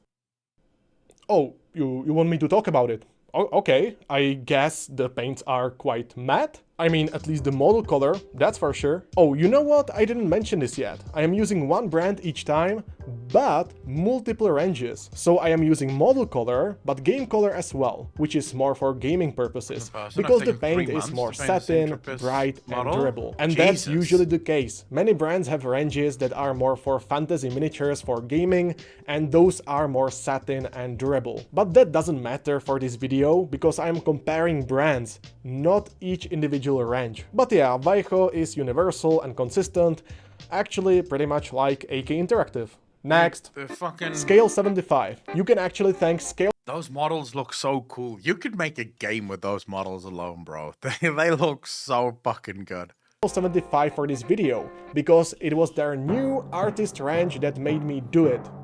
I am part of several Discord groups, and in some of them, they spammed last Scale 75 Kickstarter campaign featuring these exact paints. And people always do this when a company releases new paints. And quite frankly, you don't f***ing need it. But anyway, I got those new artist range This colors, isn't a sponsor, just I think. the primaries, and was pretty excited at first, because they feature just one pigment. So you can get a huge variety of colors with these as well, but the issue is that they don't cover too well. Because of this, I ran into the same issue that I experienced with Army Painter. With the red I mixed from yellow and magenta primaries, it was very problematic to get a nice opaque layer. In the past, when I used their standard range, I had the opposite problem. The opacity. Dude, why is it so fun to just watch him paint this?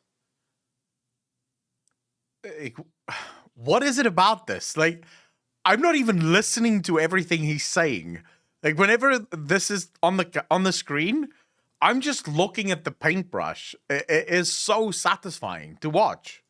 It was great, but I got chalky finish. But this isn't a huge problem, because I got some reds from their fantasy range, and it covered quite well. On the other hand, it had quite a satin finish. So let me get this straight. When I used their standard range, it covered well, but got easily chalky. Their fantasy range covered well, but was satin. And their artist range got nice saturation, but it was like spreading butter on your mini. Now sure enough, I managed to finish this quick and the result is fine, but it's kinda surprising how I always run into problems with scale colors. But to be fair, later on I found out that those artist range colors are quite nice for wet blending. This is because it takes them quite a while to fully dry. Nice gradients for sure, but too much of a hassle to figure out for me. That looks good. Pro Acryl. These paints are powerful. Hold on a minute. This is magenta? This magenta is... no. Probably AFK. How you doing, bro? Thanks for the first time chat. Really appreciate that. Welcome to the channel. Thank you, thank you, thank you. Magenting. What the fuck? Together with Chimera colors and standard scale 75, these are the most matte paints I know. The pigmentation of these is also very strong. I remember that when I tested them for the first time, paints, actually. I accidentally spilled some on my t-shirt. It's forever ruined. Because they are so intensely pigmented, people often use them for wet blending. and it works very well in that way. I didn't really try to wet blend them because I was focused on layering. Using them like that worked pretty nicely overall, but there is one disadvantage when it comes to matte paints aside from chalkiness. I find that with matte paints, your brushstrokes are much more visible. So if you are after smooth gradients without glazing or wet blending, it might take you a while to smooth. I saw the Emperor video and you asked what he is, and there is actually an answer in the books. The Emperor is a perpetual and super evolved human who has reached the last possible state of what humankind can be, basically perfection of our potential as a species. There are others, which are also very powerful, but he is the only one that is perfect. The Primarchs are an attempt to create what he is scientifically. They are lesser versions of himself, made from his own genetical code. Dude, thank you so much for the bets, man. Really appreciate that. I hope it helped a lot. I have since found out that the Emperor is a perpetual. My question, however, have now shifted to what creates these perpetuals. Because, okay, so this is what I know so far in the lore. Perpetuals are souls that are so powerful that when they go to the warp, they do not die. Instead, their souls can withstand or resist the warp, and then will get born again into a new body, right? At some point. Apparently, the Eldar were all like this. So the Eldar before, maybe now even as well, I'm not sure. Oh, actually now it would be whenever they die, they go straight to Slanesh and he consumes them. But before this, apparently they were also, like, their souls were so strong that they could also resist and then just get back and be perpetual again. Some just regenerate their bodies. So now I have a question for all the Warhammer nerds. If the Emperor is indeed a perpetual that cannot die, why does humanity not just let him die so that he can come back? How long does this take? Some were born with their abilities naturally as a genetic mutation, while others received them through artificial genetic intervention using advanced technology. Does not know that he is a perpetual? Oh, for fuck's sake, are you serious? So they don't know. That's why they just... Because they could have their Emperor back leading their armies, like physically winning them the war, but they don't have a fucking clue that he's ever gonna come back. And so they're just going, no. We have to keep him alive. Well, we do not know, but he was likely a freak mutant like that. The Emperor would likely heal if he was taken off the throne, but humanity does not know about what perpetuals are at large. Fuck my life. That is a sad moment, dude. Most civilians don't know two of the factions exist. Dude, I don't know everything yet, but I have so many questions. Because my opinion on perpetuals would probably be higher. So the way that I read the the Warhammer lore so far is there's always scales of things. So you have the old ones and the Catan, which is technically on a similar power level, right? Technically they were, at least. The old ones were all destroyed, and the Catan now serve as sort of, slaves to the Necrons, but they were similar in power level. But something had to create them, so they were definitely not just there from the beginning. Something has to be above them. Now, the lore may not have dove into the things that might be bigger than them, but they are there. So my thinking is that perpetuals might be a result of those things. So the layer above the Catan and the old ones. This is where perpetuals come from. Because I get you guys are saying that it's mutations and maybe genetic mutations and stuff like that. But for mutations to happen, there needs to be a reason for those mutations to happen. And why would why would that be needed? I guess would be my question. I mean, the last time the Emperor died when he was known as Sigmar, it took almost 25,000 years for him to come back. Jesus. There's a theory that the Emperor can come back alive, but he needs to die first before reviving. But Chaos will destroy humanity if he dies for resurrection. it's not worth it. That's only if it takes so long for him to come back. Is the term used for plot armor or an excuse to say, oh my god, they killed the immortal, which they do a lot. Smooth everything out. Overall, it was a pleasant experience painting with Pro Acryl, even though I would have better time wet blending them. Now comes the important part of this video. I took a photo of my finished Squighopper miniatures and posted them to various places. This is the photo and this is the correct order. I am not sure how about you, but to me... What do you guys think? Which one do you like most? The old ones created humanity as well. The Emperor was probably what we are meant to become as a species. He is just the first one. Erda, the mother of the Primarchs, is much weaker than him, but she killed 4 of the strongest Chaos Gods demons alone without weapons. Lol. Sigmar is not the Emperor. 40k and fantasy are not related. Yeah, I know, but Apocalypse runs on a theory that suggests that fantasy and 40k is related. But that it's actually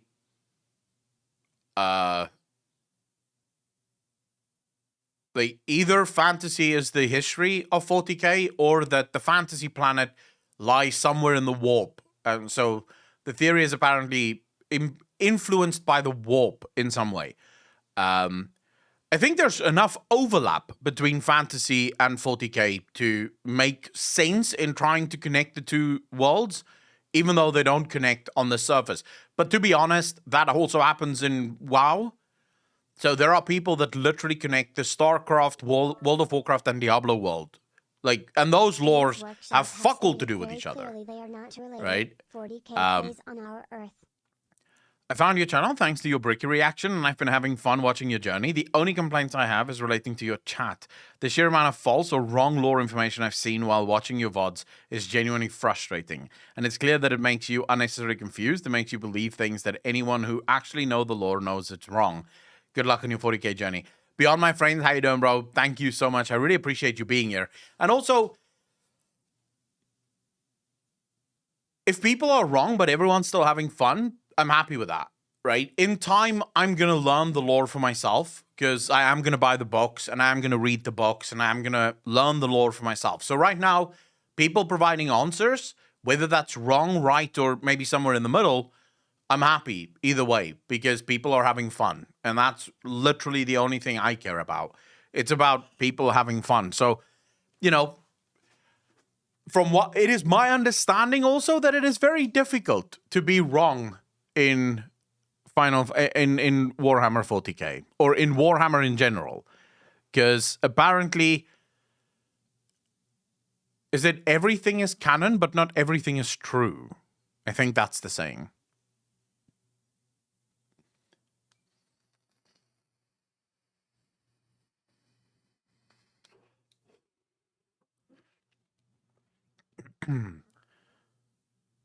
The Infinite and the Divine is a good book. Can someone tell me where Warhammer started? Like, is it based on Warcraft or something else? I'm new to this. Okay, so Marcus, no. Warcraft is based on Warhammer. At least the early days of Warcraft. Warhammer is older, much older. I think Warhammer drew quite a lot from Dune, someone said. And there was another fantasy universe that people spoke about. What's the other one? It's Dune and something else that people said. Tolkien probably a lot as well. Although it's not even worth mentioning Tolkien because there is not a there's not a fantasy universe that exists today that isn't based to some extent on Tolkien. Like Tolkien started the whole fantasy universe, so everyone draws at least some inspiration from Tolkien. Lovecraft probably, although I wouldn't say there's Lovecraftian elements, so there's Lovecraftian story elements, but I haven't seen so far anything from like specifically Lovecraftian in Warhammer. Dune, Tolkien, Dante's Inferno. Some inspiration from the Bible, which again, a lot of fucking games and fantasy universes pull from the Bible. I just saw orcs and immediately thought of Warcraft. So yeah, there was actually a lawsuit or a lawsuit waiting to happen Because World of Warcraft at one point referred to orcs as greenskins, and Games Workshop was not fucking happy. Not happy about World of Warcraft referring to orcs as greenskins, because greenskins is what the orcs are called in Warhammer. Lovecraftian stuff is found in the Ghoul Stars region of space. Biography is easy since it's a fairy tale reference. The thing with... So, I can tell you now, if I went through all of the lore in almost every known fantasy world, you're gonna find a lot of references to Roman gods, Greek gods, Viking gods, Egyptian gods, the Bible,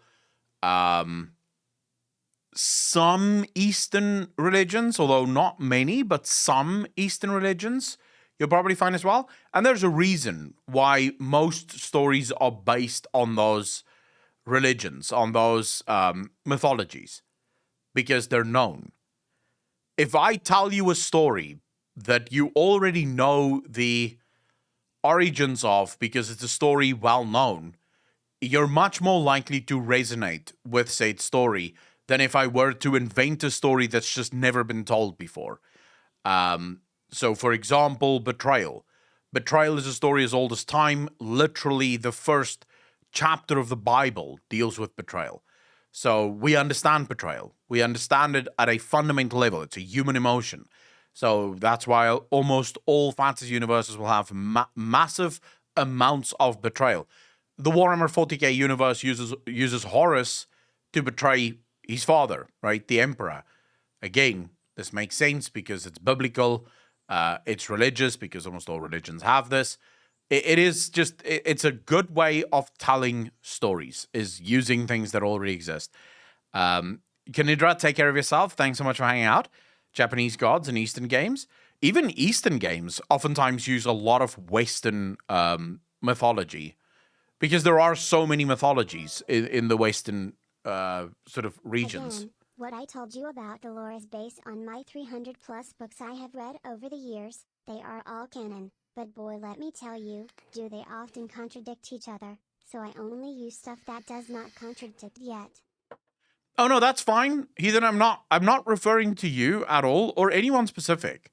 The only thing I ask is that if people do disagree about stuff in chat, just keep it civil, you know? I don't mind disagreements. I don't mind that people are... Because almost guaranteed people are going to have arguments and discussions about stuff. I know almost everything there is to know about the World of Warcraft universe. So does all of my mods. So this is how the channel started, was World of Warcraft channel, right? And all of my mods joined when we were all talking about World of Warcraft all the time. And even between us, we'll argue about lore, and we'll often argue with other people about lore, because everyone has a different interpretation of big stories, right? Whenever something gets really big, it's very easy to have different interpretations. And I love the fact that everyone is trying to have their own interpretations, but also have fun. The only thing that pisses me off, and I'll say this, do not fucking tell someone they're wrong based on your own headcanon. Like, that pisses me off. Like, whenever I do a speculation video, and there's this one cunt in chat that goes, actually, this, and this. And it's like, dude, what you said, this, and this, is all based on fucking headcanon. Like, my theory clashes with your theory, so I'm talking bullshit. You're correct? Like, what makes your fucking headcanon more headcanon than my headcanon? Like, shut the fuck up, bro. Like, you can disagree. You can say, well, actually, I think this, or this. But you can't say you're wrong and then give me your fucking headcanon as the evidence for why I'm wrong, right? Prepare civility. Listen here, you greater communism fish cow Gundam. You are as far from correct as you can get according to the Imperium. Easy. Headcanon locked and loaded. Dude, I appreciate the bets. Thank you so much for that. Well, actually... So which one looks best? You guys still haven't answered me. Come on, I want to know which one of these. So I need to know which paint I'm going to buy when I buy my first fucking, my first miniature.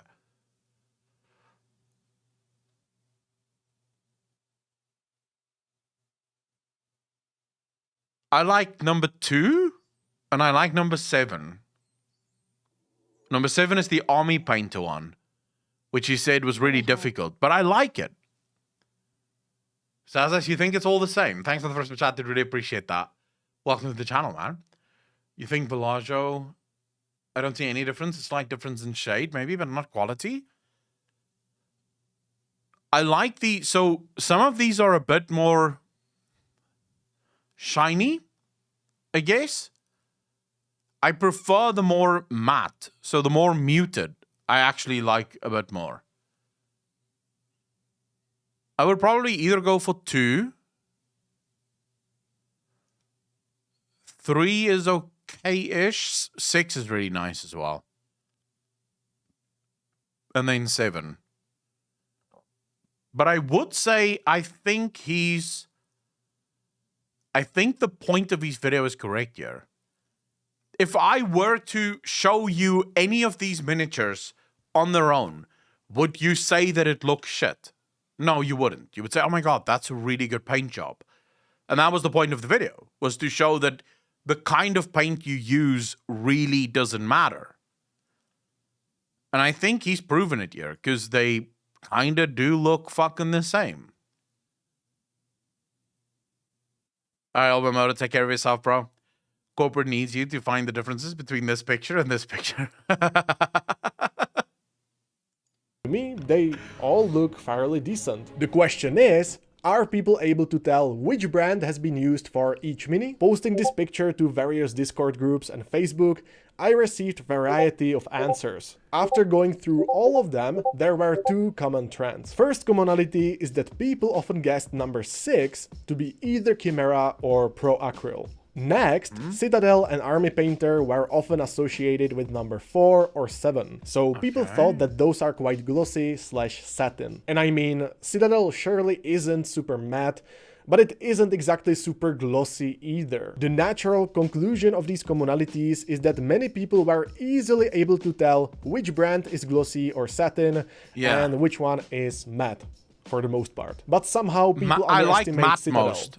I guess. But overall, many people said that every squig looks quite good. And you know, it's not like I put less effort into any of them, because I want all of them to look great for my army. So when I say that paint brand doesn't matter, what do I mean by that? In what way does it not matter? Perhaps you are able to see some differences when it comes to finish, and working with each brand is slightly different, but especially if you paint armies, all of these brands will work for you to get the job done. In that sense, paint brand doesn't really matter as much. But the main message of this video is that you really don't have to buy too many paints or obsess over picking the right one, because it still comes down to your skill. You know what I think? I think if you are, like, super skilled, so let's say you are fucking fantastic at doing this. So in other words, you are the literal opposite of me, who have never painted a wall.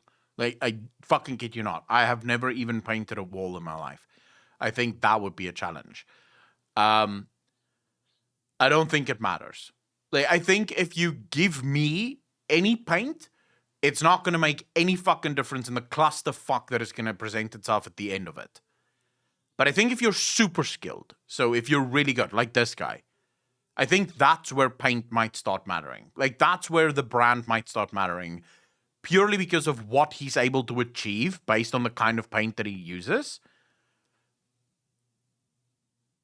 So it only really matters if you're very skilled. If you're just a hobbyist, so you literally just do this as sort of like a side project hobby, I think buy whatever the fuck is cheapest and just go with that. I use Vallejo because it's a great price. I only use Citadel Paints for specific color and washes. Duncan Rhodes has great tutorials.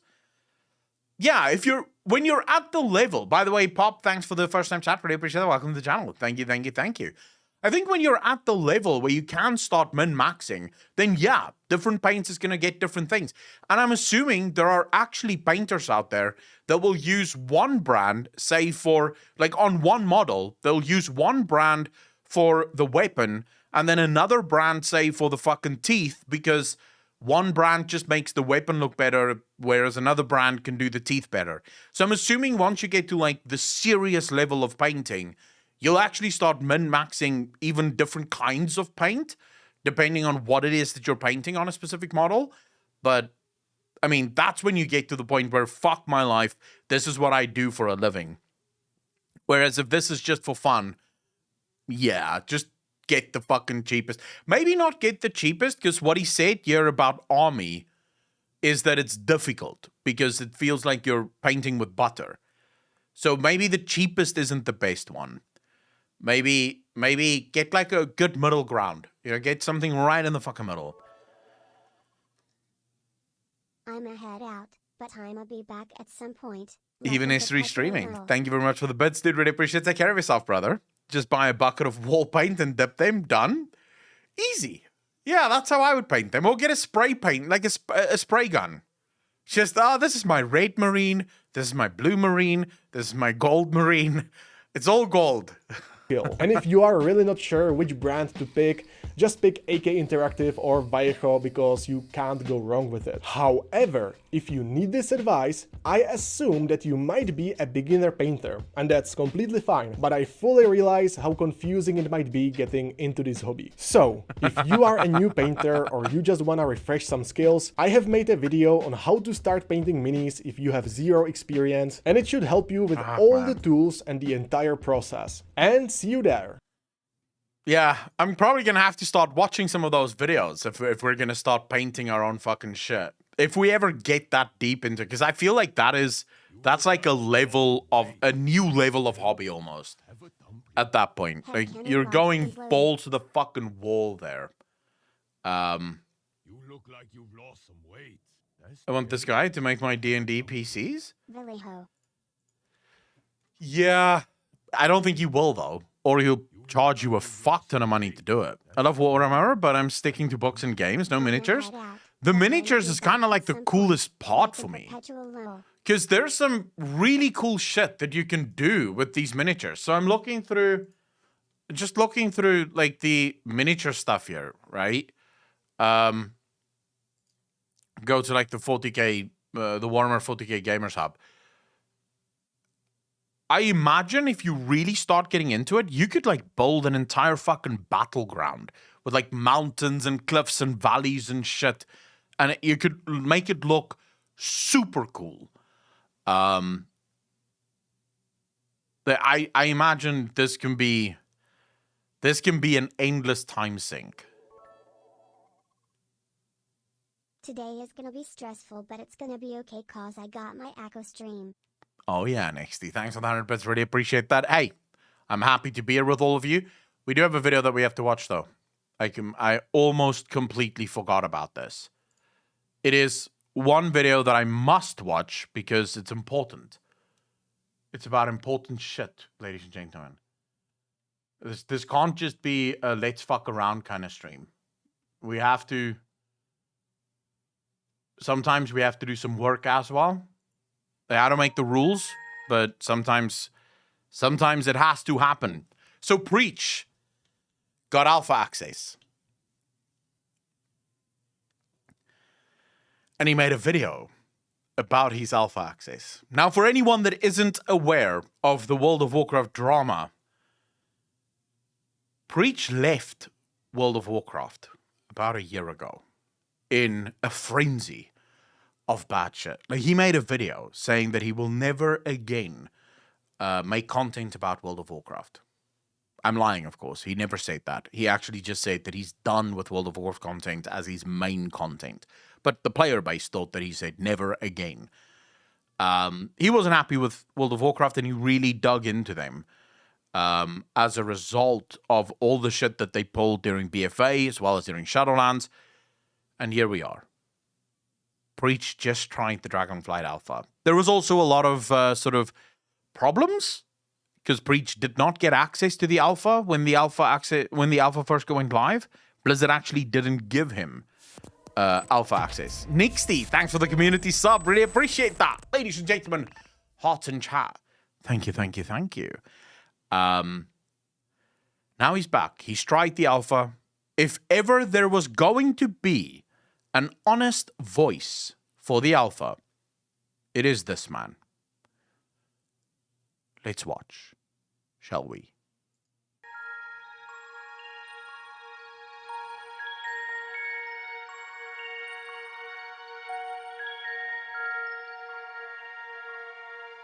Stolly, that is bullshit, because they gave alpha access to Soda Poppin', they gave alpha access to Zepla, they gave alpha access to a ton of content creators who haven't made World of Warcraft content in a long time.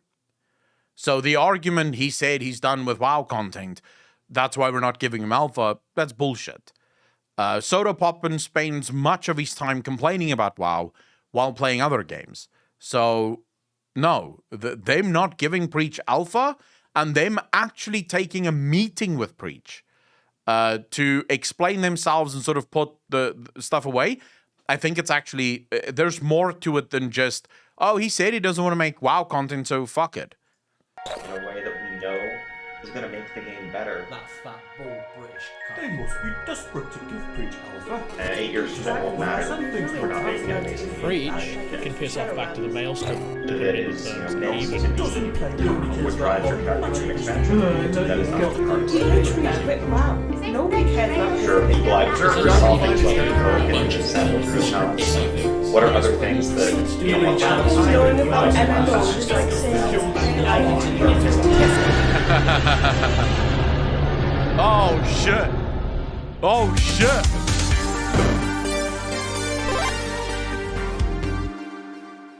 Here we go. Ladies and gentlemen, after 12 months of not looking at World of Warcraft, we are back. And here is the reason why. They have promised to change a lot of the reasons that I and many others decided to leave. They have big claims out there, at least Ian has and some of the other devs, about how we're not going to be roped into mandatory stuff. They're not going to resent the player's time, as I put it, and we should have a lot of things to look forward to. So it's worth taking a look. I had a wonderful conversation with Blizzard leading into this about rebuilding bridges, looking to get things back on track, and trying to repair that damage that happened over BFA and Shadowlands. So, let's jump into it. I've been playing this slice of the alpha, and alpha will be releasing in slices if you're not aware. They'll test things 1 week, and then they'll get rid of that and test something else. So you should look forward to a video from us once a week until either we are fully engaged and enjoying it or not, in which case the videos will probably stop. So let's jump into this one. I'm going to start with our brand new race, the Drakthir. The Drakthir. So this slice of the alpha had the Drakthir starting zone, and of course we've got both specs and their talent trees. DPS spec, Devastation, and our healer spec, Preservation. I don't like the, I do not like the Drakthir that much. I'm going to start on a high note here, big time. Preservation Evoker. Yes. Yes. This is one of the most exciting new healers that I've played in a long time. This is right up there with the first time Mistweaver came into the game, with its very unique playstyle. I actually think this is the first time I'm seeing the Preservation Evoker. But if you quit WoW for Final Fantasy XIV, minus 1,000 health over 20 years, Greenbeard, I don't know if I agree with that. Breach the Weatherman, yeah, pretty much, right? Don't you dare criticize my game. It's my identity, you toxic hater. There you go. That's my point. No wonder how good WoW is. He always finds something to shit on because he is so toxic. King Julian, shut the fuck up, bro. Brought something new to the table. And what they're looking to bring here is kind of a similar style to... Are you drinking again, bro? Like... I'm pretty sure that King Julian is just fucking trolling right now. But, dude, I am sick and tired of WoW Andy's fucking... Every single time you say anything negative about WoW, they're like, oh my God, you're just so negative and you're a fucking hater and I can't believe it. And it's like, dude, shut the fuck up. The game sucks. We want to make it better. If you don't think that the game sucks, then go play, you piece of shit. Then don't watch the video. Just fuck off. Let people who actually believe that the game is shit and who is correct, you know, speak their mind so Blizzard can make it better. And also... just want to say on behalf of myself and all of the other content creators that have been complaining for the last fucking 4 years, you're welcome. Blizzard is finally listening and making the game better. So you are very welcome. I know you're going to think to yourself, oh my God, Blizzard finally listened. They love us so much. But no, it's because we all kept complaining that the game is finally getting fucking better. a hybrid between discipline and a straight up throughput healer in its own unique way. I'm going to be talking about 3 different talent setups that I tried throughout this alpha slice. I'm going to be talking about Preservation Green, Czar. Preservation Bronze. Look, it would not be an Echo stream without me and King Julian fighting about something. I know a lot of you might be new here and you're still getting used to it, but here's the thing. I have to fight with King Julian because he says outrageous shit, and that then gets me triggered. And then I fucking ran for a bit. I feel better. He feels better. We're all happy, right? But it has to happen. And Preservation Red. That is, of course, corresponding to the relevant Dragonflights. Let's start with Bronze. This was my favorite. What makes him two-faced?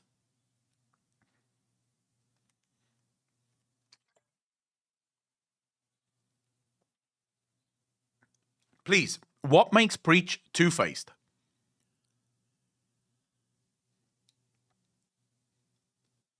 Fanboy, Mad Preach is playing WoW for 2 weeks. People really hating on him here. I don't know why people think Preach is two-faced. So, in other words, because he stopped playing WoW and went to go play other games, which the gaming industry is literally built on that, FYI. Like, it wouldn't survive if everyone just had one game that they play, but never mind that. So he left when the game was bad. He said why he left. Now he's coming back, and he actually says good things about the game because the game seems to be in a good place. He's two-faced? I don't understand that.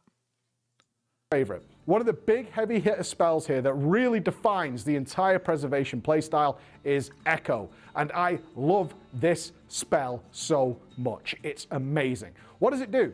Really simple, really. It's the cost of the new rune system that you have with the Drakthir Evoker, and it duplicates the next healing spell you do.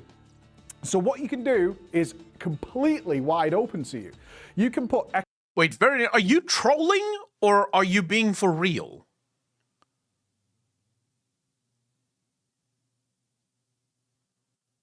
I need to drill down on this because read your sentence again and then tell me what the fuck you think is wrong with that sentence. He stops playing the game, complains about what he wants as he stops, then he gets what he wants, he comes back and he says it's good now.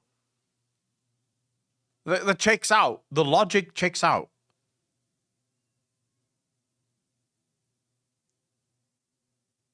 So I was complaining about the fact that the game does not respect my time and that the game is boring. They made the game less boring and actually started respecting my time. Now I think the game is good because literally the things that I were complaining about is fixed. But I'm not allowed to say that it's good now because I said it was bad when it was bad and now it's good because they fixed the things that I complained about. But I'm still not allowed to say that it's good because now I look like I don't understand that logic at all. Like, that logic does not make sense to me whatsoever. Echoes on multiple people and then say, oh, we've got a damage over time aspect coming. And then you throw out a heal over time and all those people that had Echo also get that heal over time. You can proc it to get some free ones to get lots and lots of them out. If your group's about to be hit heavy in the face like you would with a Disc Priest where you set everything up with those radiances and you get ready for that big damage, what you could do with your... How much time would be enough time for you to think that he isn't a two-faced? Because it's not like Preach left the game when it was Shadowlands, came back to Shadowlands and then suddenly changed his mind, right? Preach changed his mind once he got access to Alpha. Alpha is not Shadowlands. Everything that he complained about in Shadowlands is fixed in Alpha. So now he says it's pretty good. I don't understand why people are having a problem with this. Crashy Barney, thank you so much for the follow. Really appreciate that. Welcome to the channel. Thank you, thank you, thank you.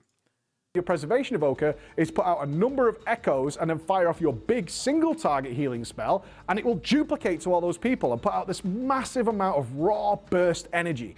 And they use this echo in the bronze tree because it's about time. Similarly is their big raid cooldown Rewind. Now, how it's practically going to use is up in the air a little bit, but I can say one thing, it is really fun in dungeons because it rewinds. This is also, I feel like I'm pausing so much because, okay, I don't really care about this first part because he's talking about evokers and I've already seen the evokers a million times. I'm more interested in his game tasting. But I have to pause the whole time because chat seems to be spastic right now. Preach didn't want alpha. The only thing Preach ever did when it came to alpha access was Preach told his stream, because people in his stream were asking him, are you going to play alpha? Preach told his stream, I didn't get access to the alpha. And then he went on to say, I will be honest, it did kind of hurt. It did kind of hurt that I didn't get alpha. But Preach never asked for alpha. He never went out of his way. He never made a video saying how Blizzard was bullshit because they didn't give him alpha access. It was when everyone else, like myself, like Asmongold, when we found out that Preach didn't get alpha, we were the ones who made noise about it. We were the ones who said, what the fuck are you doing, Blizzard? Not giving Preach alpha. It wasn't Preach. In fact, Preach, I think, said during his stream, I don't even want alpha access, but it did kind of hurt when I didn't get it, which is understandable, right? You spent most of your life making content for this company. You would have thought that they would have given him alpha access because, you know, he was at one point one of the largest content creators in the World of Warcraft space. So much so that Blizzard actually gave him a conversation that they've never given to another content creator. So Preach never asked for alpha. It was everyone else that put pressure on Blizzard. And this is why Blizzard actually reached out to Preach and said, hey, can we set up a meeting? Can we explain our reasoning and you can explain yours? And we can see what we can do. And then Blizzard gave him alpha. But Preach did not. And if you can't call bullshit, Aureus, the evidence is literally there. I think Asmongold still had a video where he reacted to it. So it's not like you can say, oh my God, it didn't happen. This is the age of the internet. It's all on the fucking internet. You can go check if you don't believe me. Time, which means you can pop it after the damage has happened. So many raid cooldowns are involving like getting the shields down, getting people prepared for that big incoming damage. Rewind is similar to Revival, in fact that it boosts up just raw HP, but it actually is based on the amount of damage people took during that time window. It's about 5 to 7 seconds, and then it'll start rewinding time for those people. And you can actually see the health bars go kaboom down to the floor, and then it's their health just tops back up, and it's super, super fun. My main focus tree, like I said, was bronze. Messing around with time, slowing down time, preventing things, looking forward to damage coming, and then rewinding the time back for them. I might try this healing spec. I think it's called Renewing Blaze, where you can know you're about to take massive damage, and it will rewind time while you're taking it and heal you back up instead of damaging you. This is fantastic. I kind of like the time element as a healer, especially in World of Warcraft, where your health has been plummeted to the floor. But you look around you and you see all these people who are struggling and need some help. But there's a self-sacrifice style of being a healer. I know not with everybody, but there is where you're like, he does. He makes it sound really fucking cool. Myself.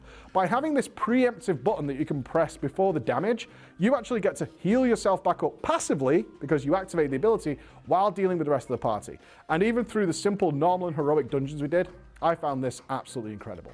The other talent setup I tried was green. Green is more throughput healing. Now, they do use a mix of both spells. That is the nature of the talent tree, is you start at the top where you'll pick up a bit of both. Dude, that is a massive range, though. So when I went full green, much more throughput style, something you'd be very familiar with if you played Resto Druid or you've played Holy Priest, for example, where you've got more of a straight healing output style of play. This was also super fun. One thing I truly, truly enjoy, and remember this for when we get to the Devastation Evoker, is the Dream Breath combos and Spirit Bloom combos. I really want to know what Preach thinks of the world, though.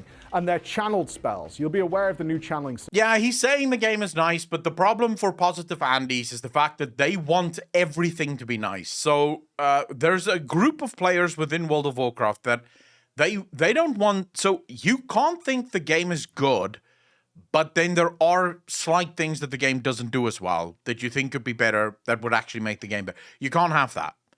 You either think the whole game is good and you suck Blizzard's dick whenever Ian comes knocking. So as soon as Ian arrives at your front door, you drop to your knees and you put his cock in your mouth, right? That's how it works. And then you tickle his balls and maybe fingering him a little bit. This is what you must do if you love WoW. If you for a moment go, oh, you need to wash your cock a bit, it smells. They go, what? Wait, what the fuck? Put that thing in your mouth and suck it now, you piece of shit. You will suck it or else fuck you. This is what positive WoW Andies need. They need their addiction to be confirmed by everyone else. It's impossible to keep them happy because any criticism you lobby against World of Warcraft is never constructive because it's criticism. There's no point in even trying to argue with positive Andies. System that's come into the game. Now, personally, not sure if I'm a fan of it yet. What I will say is in the options menu, you have the option to press the button to get it channeling and then press again to release the channel. I found this so much more intuitive than actually physically holding the button down. It's something you never do in World of Warcraft, and my World of Warcraft muscle memory was all over the place, remembering to like stop. It's not a WoW only thing, but I'm talking about WoW now, so I'm speaking about WoW now. Do not feel personally attacked, World of Warcraft people. You are just as NPC as every other fucking gamer in the world. Don't worry about it. You think just as little for yourself as every other fucking tribal gamer in the world. So don't worry, I'm not just attacking you. It is true for every other fucking gamer. You're all NPCs and you can't think for yourself. You can't imagine that anyone would say anything bad about your game because for some reason you have found your identity in your game, which makes no sense because that company that's making your game couldn't care less about you. If you died tomorrow, they would do nothing for you. Literally nothing. Not even a fucking live letter or a little piece on their website that goes, oh my god, he died, we're so sad. They wouldn't care. If they could piss on your grave for another 5k, they would fucking do it. Because they don't care about you. The only person that cares here is you. You think that that company is some kind of special company that really cares about you. You know, they really like you and they want you to be happy. But they don't. You are the only one that care in this relationship. It is one of the most one-sided relationships in the history of the world, proving once again that humanity is fucked. And then start casting. Even with hover, which does allow you to cast on the move, you can't do your channeled spells, at least not now. So I found this way more useful. But the satisfying buildup of the boom, and then you unleash all this green justice across all your friends, really liked it. The third spec I played with, which again was fully complementary and totally enjoyed this, was what I would call the red preservation. So red is more DPS focused, which is your fire spells, right? This allowed me to constantly DPS, chain my fire breaths, chain all the... You've missed me raging against the fucking machine, as I always do. Akko, there is a difference from criticism and positive feedback. I will give you an example, saying this is quite good, but if you do this could be a lot better. That is good feedback. Whereas if it's preach, he just says, this is shit, change it. King Julian, literally go fuck yourself. Literally twice now in this video, he have said, this is quite good, but if they did this, it would actually be better. Twice in this video. Literally twice now, the thing that you said would be good feedback is the thing that he fucking did. In fact, Preach is one of the few people that never make videos just saying, this is shit, change it. Preach is one of the few people that will make videos trying to explain why it's shit and what could be done to fix it. So, no. Hey guys, join to Humanity is Fucked, so business as usual, I see. Someone, you fucking know it. You fucking know it. These living flames, chain all these spells, and it generated healing procs, very similar to what you'll have seen with fist-weaving monks, holy paladins, all that kind of stuff, where you're actively DPSing to generate procs to throw out instant heals on other people and make that work. In a dungeon where you know what's going on and you've got a controlled group that's aware of avoidable damage and dealing with mechanics properly, this allowed you to essentially fill that role as an extra DPSer and will come in really strong in Mythic Plus. True description. Overall, my favorite thing that I found about the Evoker was preservation. Love this thing, really cool. Let's talk about Devastation. Okay, so on the DPS side of things, the story is not quite as rosy for me, unfortunately. I'm obviously going to be comparing this to things like Demon Hunter when it came into the game and when Monk came into the game with Windwalker. And you'll remember the first time we saw I-Beam, the first time we saw a Demon Hunter charging into demon mode. The gameplay was very simple and still is, but it was still cool to be a giant demon. And similarly with the Monk, you were backflipping, you were spinning crane kicking, you were doing 1,000... Dude, Preach is triggering me here. The first time I saw Demon Hunter demon form, I thought to myself, yeah, there goes my fucking spec. I love it. So I was not going, oh my god, it's so cool to be a demon. I was a demon, literally almost since fucking the beginning of World of Warcraft. And then I wasn't a demon anymore because apparently Blizzard thought, no, fuck it. We'll give it to demon hunters instead. Let them take the warlock demon form. So, no. Preach, you're triggering the fuck out of me by saying that was cool. That was bullshit. 100% bullshit. Some fists at once. You were diving across the room and landing and doing all that kind of stuff. And the Devastation Evoker... Fuck you, Greenbeard. I mean, it's fine. It's okay. That's what I would say about it. It's not fucking terrible hate you, chat. Like, oh my god, you fucking bastards going on my poor warlock. Fuck you. Jesus. It didn't blow my skirt up, guys. That's the only problem with it. Oh my I tried multiple specs with this, same as the Preservation Evoker. What I found was it's really lacking that major signature ability that you love pressing. The closest thing they have is Deep Breath. Deep Breath is very cool. And it's the one you'll have seen in the cutscene where you leap into the air and you sort of shatter. Zibria, I agree with you. And I think more people need to realize this. When people criticize games, it's because they want the games to be better. No game is ever going to be perfect. And that is also true. But this is something you don't want. I've made a video really long ago, almost a year ago at this point, where I asked the question, should you, or would it be healthy for a game if people stopped complaining? And my sort of, after exploring the topic for a bit, my takeaway from it was rather simple. There's only one way where people will never complain about your game. Only one way. And that is if your game is dead or hasn't released yet. Literally, the only two places where people will not complain about your game is if the game has died completely and it just isn't there anymore, or the game hasn't launched yet, no one knows what the fucking game is going about. In fact, no one knows that the game is even in existence. Then people will not complain. As soon as a game goes live, also, Ollie Boggs, thanks for the follow. Really appreciate that. Welcome to the channel. Thank you, thank you, thank you. As soon as your game goes live, people are going to complain. Why?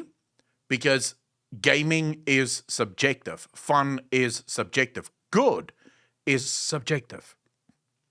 It is very difficult to make an objective claim that something is bad or that something is good.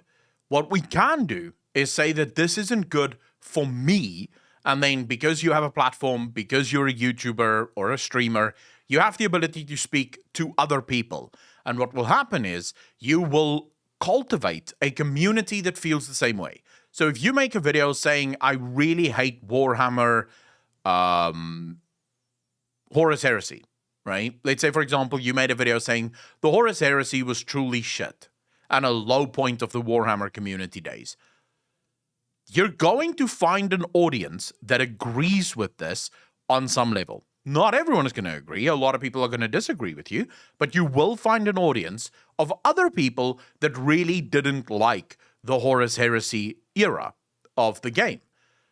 It doesn't mean that the Horus Heresy era was bad or good. It just means that it was bad for you. It was good for you. So I know people that actually loved BFA and Shadowlands. They really thought that the way in which you grind AP, the way in which the game presents itself was really fucking good. And that is fine, right? But I still have the right to make a video and say that I do not like these things, and here is why I do not like these things. And if Blizzard then is so tempted and enough people agree with me, then Blizzard will actually change it, which seems to be the truth. Enough people agreed with me, not enough people agreed with you. Because at the end of the day, Blizzard listened to me, and they didn't listen to you. And I don't mean me personally, I mean the people that feel like me about WoW. So it is quite satisfying, the vindication that is gotten from that. To the floor as you move across. It is cool, but it doesn't really fit into the playstyle. It's not really adjusted by anything. It's just this button that you have that's very cool. It's just like the extra very cool button. And it's on a 2-minute cooldown, so you don't really press it a lot anyway. The rest of the stuff really comes down to red magic and blue magic. Now, if you've played a mage or a warlock for a while, or some experience in those, you're going to be able to pick up the Devastation Evoker pretty quickly. They're not complicated by any means, at least not now. You find that the blue mage is very, very similar to how arcane mages play and have played for a few years. And red is kind of like an okay fire mage before it had all its bells and whistles put on. That's how I felt about it. I also felt their spells, especially the red spells, Mr. Demuria, how you doing, bro? were a little no, not yet. Weak not side. yet. When I think about a dragon breathing fire that has a build-up to it, I'm obviously thinking about Smaug or any of those kind of dragons where, thunderous fire. Fire breath goes whoop, whoop, whoop, whoop. It's more like a fire cough. It can be adjusted. I'm not talking about the damage it does, and I never am in any of these videos because that'll change over the course of the design process. What I'm talking about is like the feels to press, and it feels like a fire cough more than anything, a fire sputter. I kind of agree with that, actually. Red side of Devastation really revolves around it. So I really like a bigger sound, a bit more of an impactful feel, especially as it's got that big build-up of the channel to unleash it. I do kind of agree with it because ultimately the red fire breath is just the green healing breath, but red, right? One does damage, the other one does healing. It works for the healing one because it is a soothing mist that's supposed to heal you. But if you look at the fire breath, it doesn't look like fire. It doesn't look devastating. And I don't know, maybe that can still change. Maybe Blizzard can still work on something new there. But yeah, I can see where Preach is coming from here. And certainly how thin that cone is. It would have been nice if they could actually show it here. If you don't know your tank is stopping, you are stood on the spot because you can't move, and you're doing this constantly, just trying to get all the mobs in this very thin cone. So, Mr. Demuria, no, you have in your DPS spec, you also have red dragon spells. So I think DPS is blue and red, and then healing is green, green and bronze. So I don't know exactly how they swung that, to be honest with you. Although there is some of the red stuff that also does healing. So some of the red stuff does a little bit of healing. It will do mostly damage, but it can also do some side healing. So I think that's how they swung it, because the red Dragonflight is actually the Dragonflight of Life, so they should actually have been the healing one. But I think they just sort of went, nah, fuck it. We'll do red and blue for damage, and then green and bronze for healing. It needs a little bit of work, in my opinion. If they want it to stand out and feel new, feel fresh, it doesn't quite feel that way for me right now. Okay, you see that? So that was just there, was the fire breath. So take a look at this and tell me if this to you feels like a fire breath kind of thing, you know? You'll understand what Preach means when he says it feels a little bit underpowered.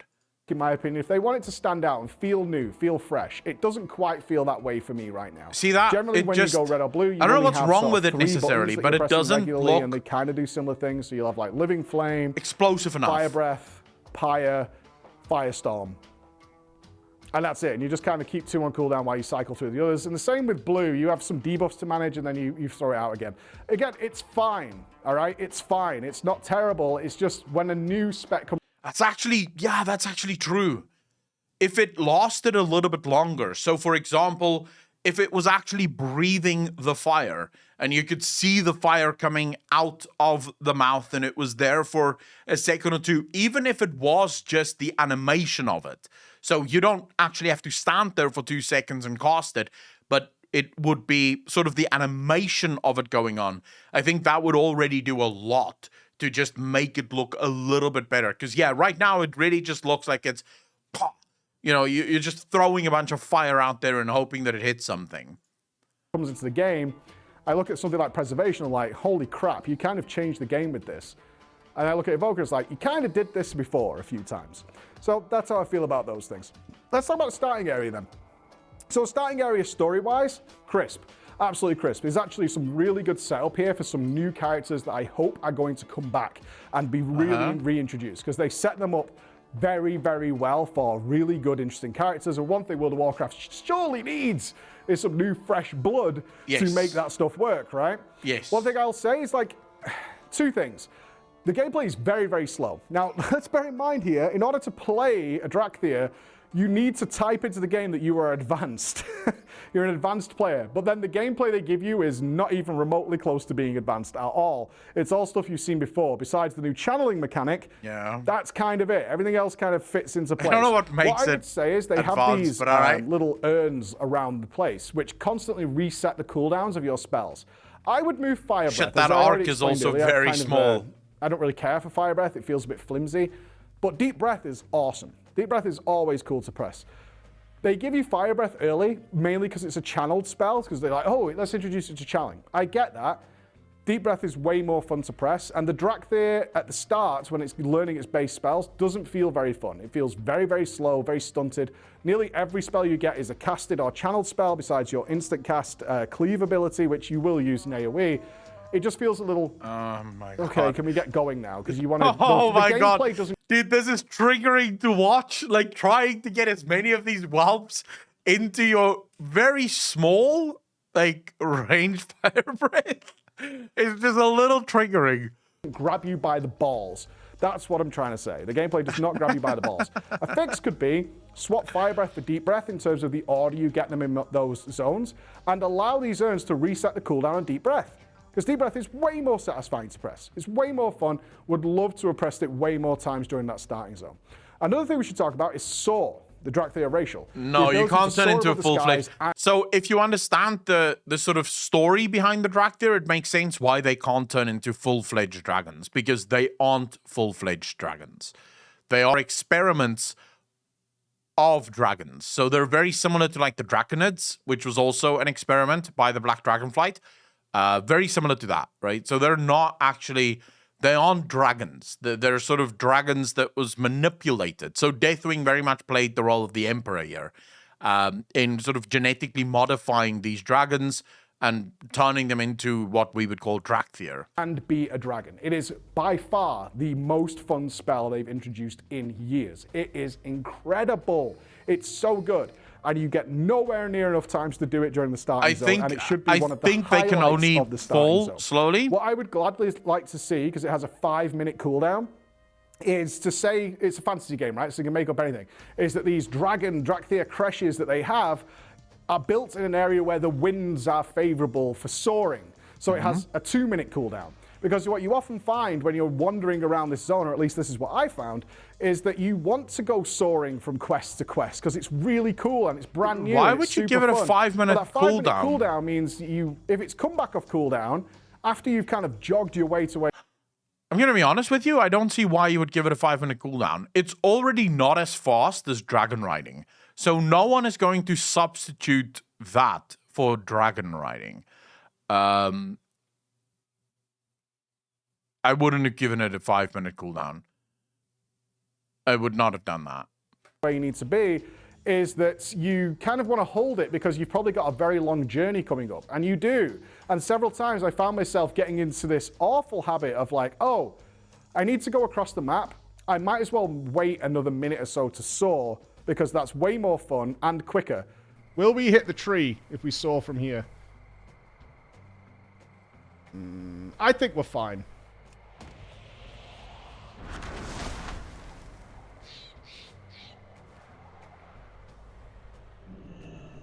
Why did it cancel me? Oof. Fuck, and then you have to wait 5 minutes before you can do it again. Somebody else is stuck here too. Fucking feels bad. And you just sort of AFK until that time. Or you just end up jogging your ass over to wherever you need to be. It's something that should be allowed to be made fun, have fun with. I would second this up by saying they have some treasures and rares and things hidden in only soar accessible places. And people want to investigate, they want to see, they want to... I would have made it so that you could soar as much as you want. Like, you are a dragon. Of course you'll be able to do it. I would make it just available. Maybe put it on like a 20-second cooldown just so someone can't fucking spam it. Or even a 30-second cooldown maybe. But I don't see how being able to soar literally as much as you fucking want is going to break anything in an expansion where you can dragon ride pretty much as much as you want. As long as you can't do it in combat, I don't think there should be a limit on it.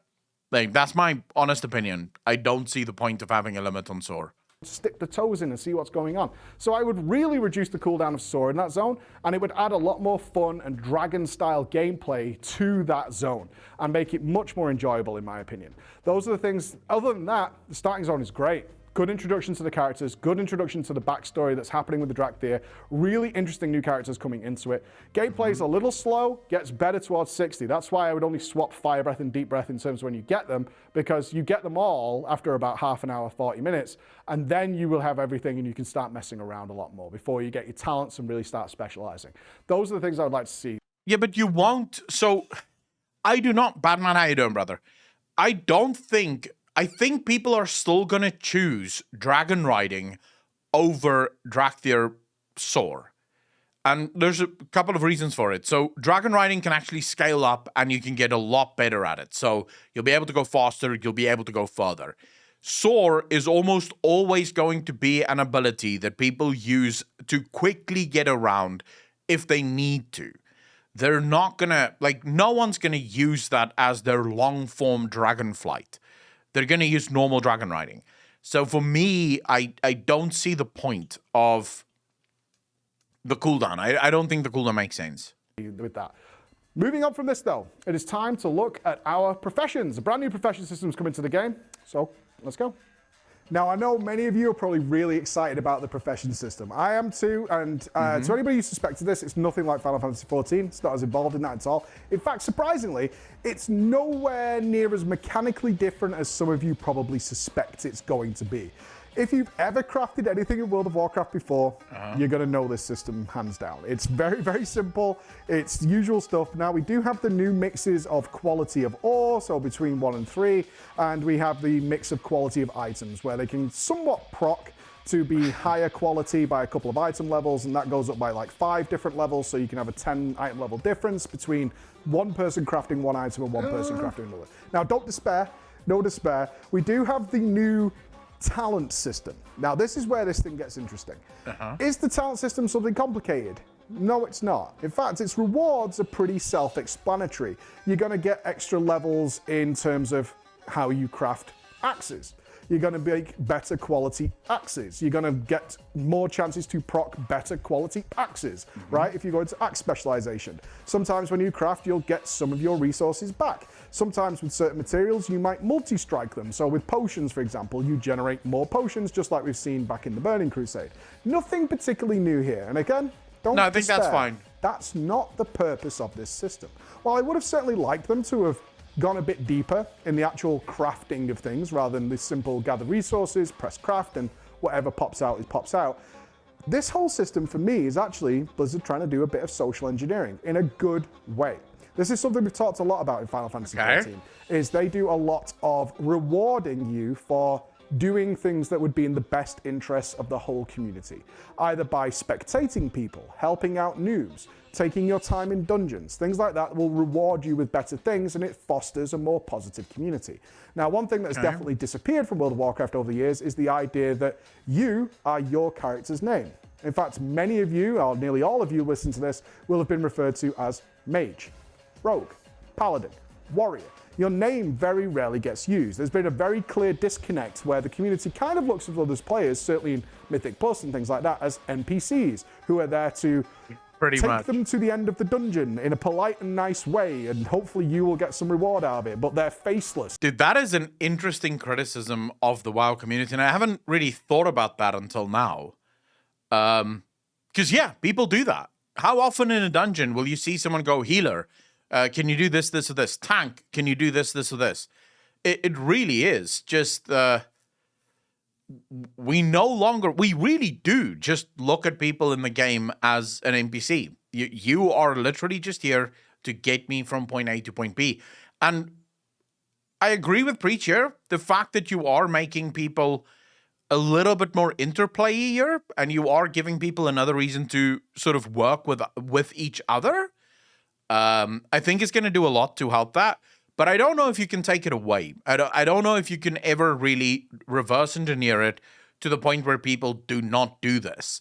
I feel like a lot of it has just to do with where society is right now, and the way people are with each other right now. I don't know if that will ever change. Purely because people have become way too self-centered and believe themselves to be the most important thing in the whole world. So I don't think... I mean, this is the age of TikTok, YouTube, and Instagram. This is the age where almost every single... Literally, I think... if I'm not mistaken, my numbers could be a little bit off, give or take a couple of percentage points. But I saw a survey that was done with teenagers between the age of 14 and 21, not 21, 19. So between 14 and 19, 67%, I think, of them said that they want to be either a YouTuber or an Instagram or a TikTok star when they're older. It used to be, I think, much less. I don't think people used to want to be movie stars and stuff growing up. Like, some people wanted to, but I don't think everyone wanted to. I think the majority of people couldn't care less about shit like that. Nowadays, it's like everyone wants to be famous. So everyone believes themselves interesting enough to be a star. And so, of course, you are just an NPC to every other fucking person that wants something from you. I don't know if you can reverse engineer that. And I don't think that's the fault of anyone. I think that's just where society is right now. They don't count. Blizzard wants to rein that back in. Understandably so, because MMOs are built on community. They're built on the players themselves. You can't produce enough content to satiate everybody playing a solo player experience. It's just not going to happen. This is where they're coming in with professions. From what I can tell, and this remains to be proven, but it clearly seems to be going in that direction.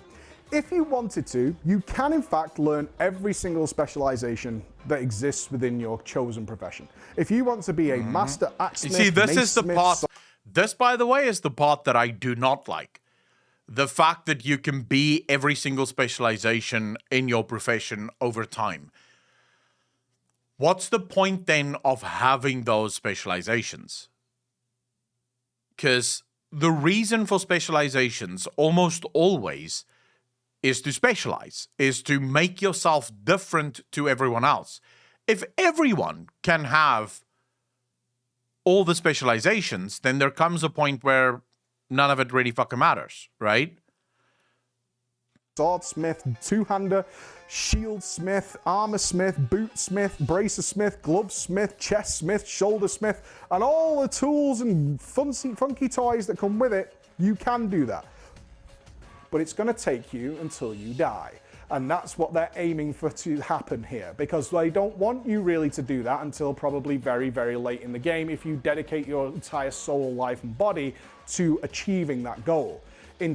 No, but Swanky Tiger, I'm not talking about what Preacher's saying here. I'm talking about literally how the game is set up. So, in the beginning, there's going to be certain people that specialize in certain things. But towards the middle of the expansion, everyone is going to be a specialist in everything. So at that point, the specializations no longer matter. Where in the past, you could maybe make your boots better than anyone else could, but you had to get a helm specialist in order to make your helm. Halfway through the expansion, you can now make all of your gear perfect, which means the entire system of asking people to make things for you dies. Because what's the fucking point? Right? I don't need anyone else because I already have all of it.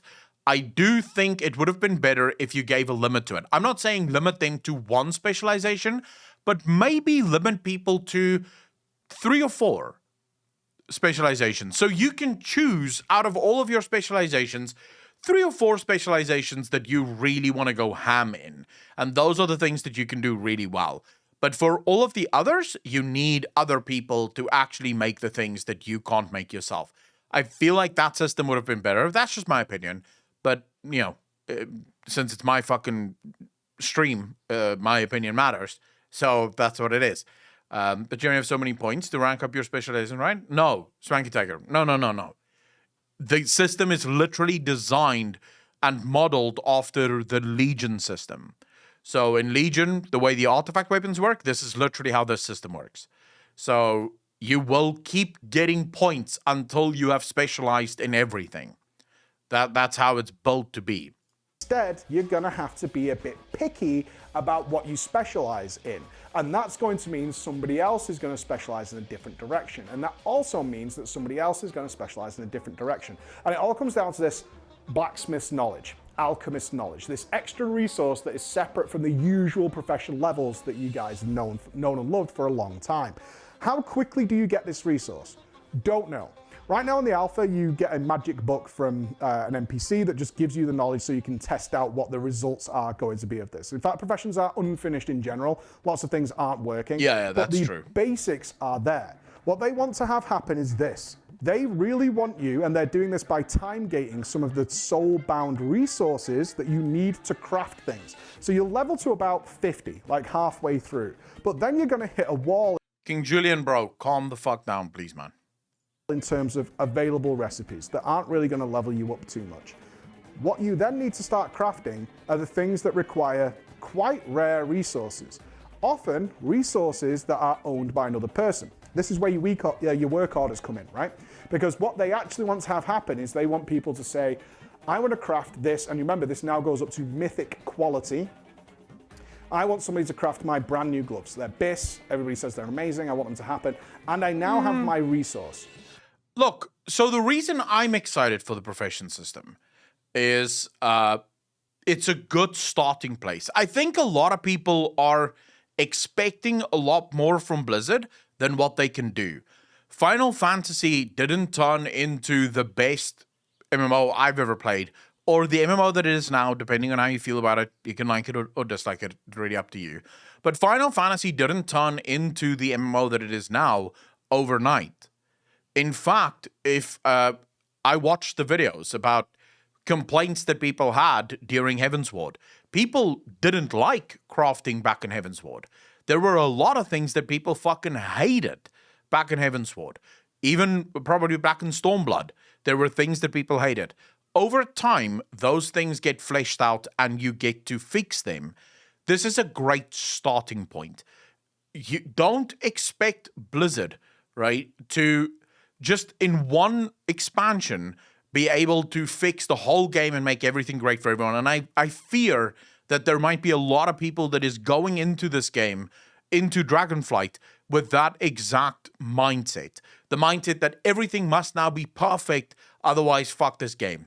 If that is your mindset, you are going to hate Dragonflight, because everything isn't going to be perfect, but it's going to be good enough as a starting point.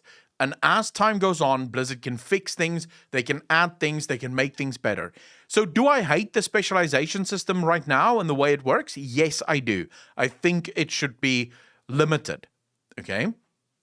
I think it should be limited. But I also think I understand why Blizzard doesn't want to limit it. Because if they limit the amount of specializations you have now, right, and it feels bad, and people hate the fact that it's limited, you're going to end up, and especially since it's never been this way, you're now sort of forcing the community to start playing with each other again after years of giving people all the tools they need to never play with anyone.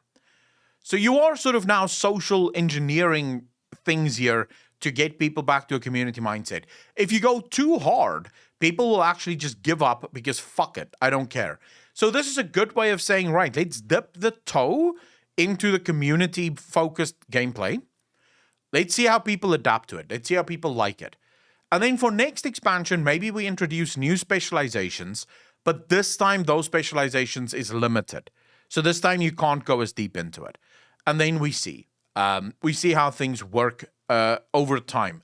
But so I understand that Blizzard doesn't want to go balls to the wall, balls deep in the system immediately, but instead rather go, let's see how it plays out with the limited amount of community interaction that we require for it. Good. Want to be good in your professions? Guess what? Put your fucking ass to work. Farm materials, farm recipes, and patterns to skill up. Yeah, I can see that. Imagine if people that now play FF14 go back to WoW actually help lessen the toxicity. I don't know if that will happen overnight, though.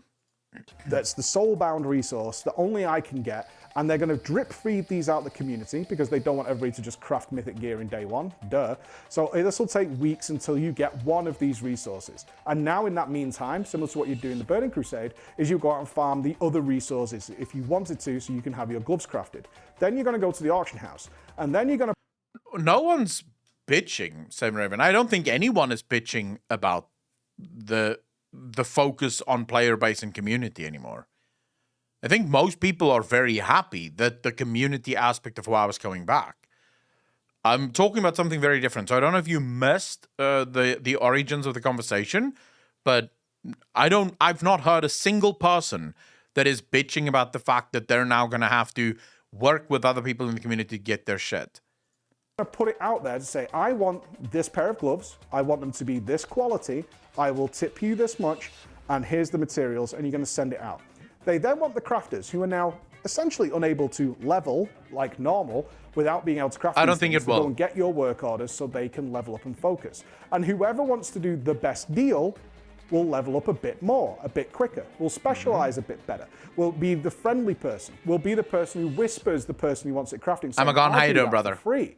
And I can see in the early days, a lot of this happening for the more shrewd businessmen out there, is they'll be the ones to say, you know what, I've got lots of this. Don't know, false smoke. Don't need to go and farm it. I'll craft them for you, because it's the only way for them to get levels and vis-a-vis their professional knowledge. And they're the ones who are going to specialize in it. But it's going to be so hard. I really hope that that's not the end graphic, though. Oh, so the that rich graphic just get looks richer. shit. No, because the way this knowledge works means they'll have to go down one path, where another guy's going to go down a different path, another guy's going to go down a different path, and then it'll be head-to-head. And what you're building here, if you're not sure what it sounds like, is a community. It's a community of people who you now know and recognize. And once you can build your really good mythic stuff, you're going to want to have that be the best quality it can be. You got to work out on getting your resources. Yeah. You're then going to seek out individuals. You're going to seek out individuals to provide this craft for you, because you know they can. The last stuff I've heard is Microsoft wants Bobby Kotick to stay. So, no. I don't think Kotick is leaving anytime soon. Do it. If I'm going to craft my big two-handed sword, I'm going to go to the best goddamn swordsmith I can find, like you would in a real fantasy world. If you read Lord of the Rings, you read Game of Thrones, or whatever it is like that, you're looking for the best of the best blacksmith. The same as you find in the Dark Souls games. You look for them expertise-driven specialists to craft these things for you. If you're dumb, you can just throw it up on a work order and say, anybody craft me whatever, but it's kind of a waste of your resources to do that, right? You don't want that to happen. What you want is these people to go out and work at it. And I can fully see, and I think this is fully the intention of Blizzard, that the new profession system, mechanically simple, but it's designed to... Wait, I've read that when the new expansion pack comes out, that all of the classes will be obsolete. Is that really the case? What do you mean obsolete? To build, you need a limited player pool, or you'll never run into the same face twice. Well, Brock, this is where we get into something that I've said for a long time, which is bring servers back and server limits back, right? But no, all the classes are changing. So in a sense, yes, all the classes will be obsolete because those classes will no longer work. All classes are changing. They're becoming something new. But no, the classes won't be obsolete. You'll still have all of your classes the same way you always had. They'll just play very different now. That the other classes, healing and DPS classes, won't be able to compete with the Dragon class hero. Oh, no. No, Amagon. Okay, so here's the thing. New classes and specs are usually overpowered for quite a while. Since they usually try to do something brand new. So they are usually a little overpowered. But monks weren't that stupidly overpowered at the start. So Iron Ghost, thanks for the follow, dude. Really appreciate it. Welcome to the channel. Thank you. Monks weren't that overpowered at the start. DKs were stupidly overpowered at the start. Demon Hunters were stupidly overpowered at the start. So it really matters. Or it really depends on the class and the spec. But usually they are a little bit overpowered at the start because Blizzard wants people to actually play them. But they'll get nerfed rather soon. Plus, remember, they can't do everything. You can't just have 3 Drakthir preservation evokers in your raid. It wouldn't work. So I think it really depends. I wouldn't be worried. I have always played a Warlock at the start of every single expansion, regardless of the new classes that's been added, and my Warlock have always been able to do everything. So, yeah, that's not something I would worry about at all. To weave and stitch communities together, and this will become the full end game of some players, and that's great. Because one thing World of Warcraft has lacked for a while is a place for the Samwell Tarleys. A place for the guys who aren't combat driven, they don't care about logs, they don't care about whether or not their name's highest on the DPS meter, but they want to be a part of the world. They want to be a part of the war effort, they want to be a part of the fight, and they can do it via this way, and it should be very exciting. Another way they're doing this is they're crafting, or they've put items that can be crafted that are utilized by other professions. There's some basic stuff, right? Blacksmiths are going to craft your new mining pickaxe, for example, and things like that. That's fine. But what we saw is we possibly sharp cutting knife. They have some end game items that are on daily limits, so you can't craft too many of them. But if you mix them with somebody else, then you get some very good results. Such things as allowing, if you're going to craft feasts, for example, what do they do? What does the impossibly sharp cutting knife do? Feast now persist through death. So if you're being a bit stupid about it and you're just a trained cook, sure, you can go ahead and make feasts or cauldrons or whatever. Like, great, and you drop one every time they die. But if you mix with the alchemist team and you work together, what you now have is the combination to make ones where you use 1/10 of the amount that you were going to use, especially on progression and things like that. And they need more of that. Right now, there's a little bit of that, as I just explained, but it needs more. There needs to be more cross-pollination across the professions so that people are actively seeking other people out. Now, not to be big-headed about this, but we kind of designed this a long time ago here internally with a document that we were going to present to Blizzard, but we went a little bit further with it, so stay tuned for that, because I know Chris has been badgering me for years to release that and talk about it, so we're probably going to do it now, as we're kind of a lot of the way there, so we'll see how it goes. Let's talk about the new dungeons. So, Blizzard gave 2 dungeons to this week's alpha slice, and of course I did them all on tank, healing, and DPS. We only have access to normal and heroic, and I know many people look... I think, again, just to reiterate this fact, I want to know what document he's talking about.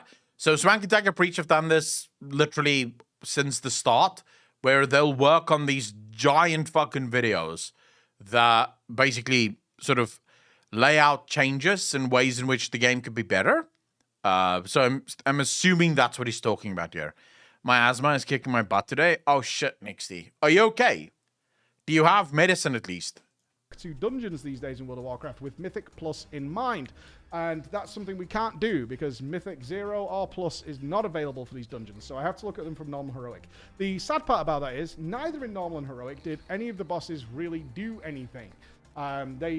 Sometimes they died before they could pull off their main mechanic. That's just the nature of lower level dungeons, unfortunately. They kind of been left in this weird place where they're kind of for leveling, and then there's this weird heroic step which you kind of briefly step in, and then you move past very quickly once you hit Mythic 0. And some people skip it entirely these days and don't bother with it. So let's talk about some other things then. Oh, Evans, that is some gentle fucking comedy right there, bro. Volcanic, Jesus. type feel to it. And we have the new revamped Uldaman from all the way back in vanilla. By the way, the story in Uldaman is actually pretty fucking good, by the way. I've followed the story of the dungeons. The Uldaman story is actually pretty good. This is fine. In fact, I would say that about both of these. They're fine. What I didn't see in either dungeon, actually, was a really epic, interesting moment. I didn't see something that was like, oh, that's cool. You know, nothing silly like Musela standing up at the end of the other side and going through something silly like Mr. Turn Aside. I might not enjoy the little squeaky fairy, but it was memorable to be in there while that was happening. Nothing like that in either of them. Very straightforward, very to the point, very practical. He's playing DPS here, right? How I would describe them. Neltheris in particular had no real change in scenery, yeah, that is which DPS. I really, really missed. This was something that I very much enjoyed about World of Warcraft, is that they try and give some different layouts and environments into their dungeons sometimes. So you would proceed through and things would change. But this has gone away from that for the last few years. And Neltheris is very much in that vein. The mobs are practically identical from start to finish. They have different names and do slightly different mechanics, which again in the Mythic Plus side is more interesting. But from a visual standpoint of being in there, it's like, okay. It's kind of the same thing all the way. The most standout boss for me in there was actually the Forge Master. He has a very intimidating room. You can hear that clink, clink clink on the anvil. It looks like a fun fight. Towards him, he's got some cool mechanics, which are, you know, blowing you away, doing relatively severe Apocalypse, you're asking hard questions. Don't ask. Don't die there. Don't break the immersion, bro. And the last boss potentially is really cool. Again, waiting for Mythic on this, as it has this mechanic where he'll put a shield over himself and then you have to run around and get treasures. Now, I've done this boss about 6 times now, and always got the exact same treasure, even when I'm clicking in different places, which just reduces his absorb shield so it goes away. So you click the treasure. I was hoping for something a bit more like Opulence, where there was a huge variety of things depending on your class and spec, and you could maybe be a bit picky and choosy. But as it's only the last boss, it's kind of wasted because you finish the last boss. The boss looks is already fun. at half health, essentially, by the time he puts his shield up, at least in heroic. Ended up with let's play a badass dragon. Variety, but it just I don't know. the broth a little bit. You don't think this is if you could do badass? that boss earlier in the dungeon and then pick up some cool buffs that you could maybe maintain for the remainder of the dungeon, like we've seen in other areas of the game. That might be something really interesting. Come on. That might be something No really one thinks fun. it's badass. It's the last boss. So it's alright. You're not alone. To utilize it for very long anyway, unless you tried to. Stolly, I'm not going to fucking pause for a few minutes for coffee. I haven't tried that, so that might be the case. But either way, Nelferis was. It was alright. It was okay. It's passable as a dungeon. Like, I would rate it. I would rate both these dungeons about a 5 or 6. Let's move on to Uldaman then.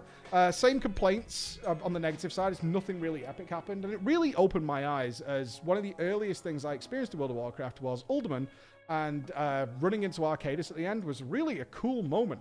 Is you have this giant statued creature that you knew was going to break loose and shatter. I wonder. And back in the day, at least, it was kind of a big deal. I wonder why. And then he's loose. It's, I am Arcadis, and then he comes for you. The new Uldaman doesn't have anything like that, which is really sad, because that was really cool. And in fact, the original vanilla version for me has more of an epic, grandiose moment, and certainly of these badass-looking dragons. Oh, Iron Ghost, I agree with you. I don't like. So I agree with everyone in chat that doesn't like the Drakthir. But I think a lot of that has to do, like I said, a lot of that has to do just with expectations. When we learned that we were going to get Drakthir, you know, we were going to get some playable dragon race, I think a lot of people expected something different. And obviously what we got wasn't what we expected.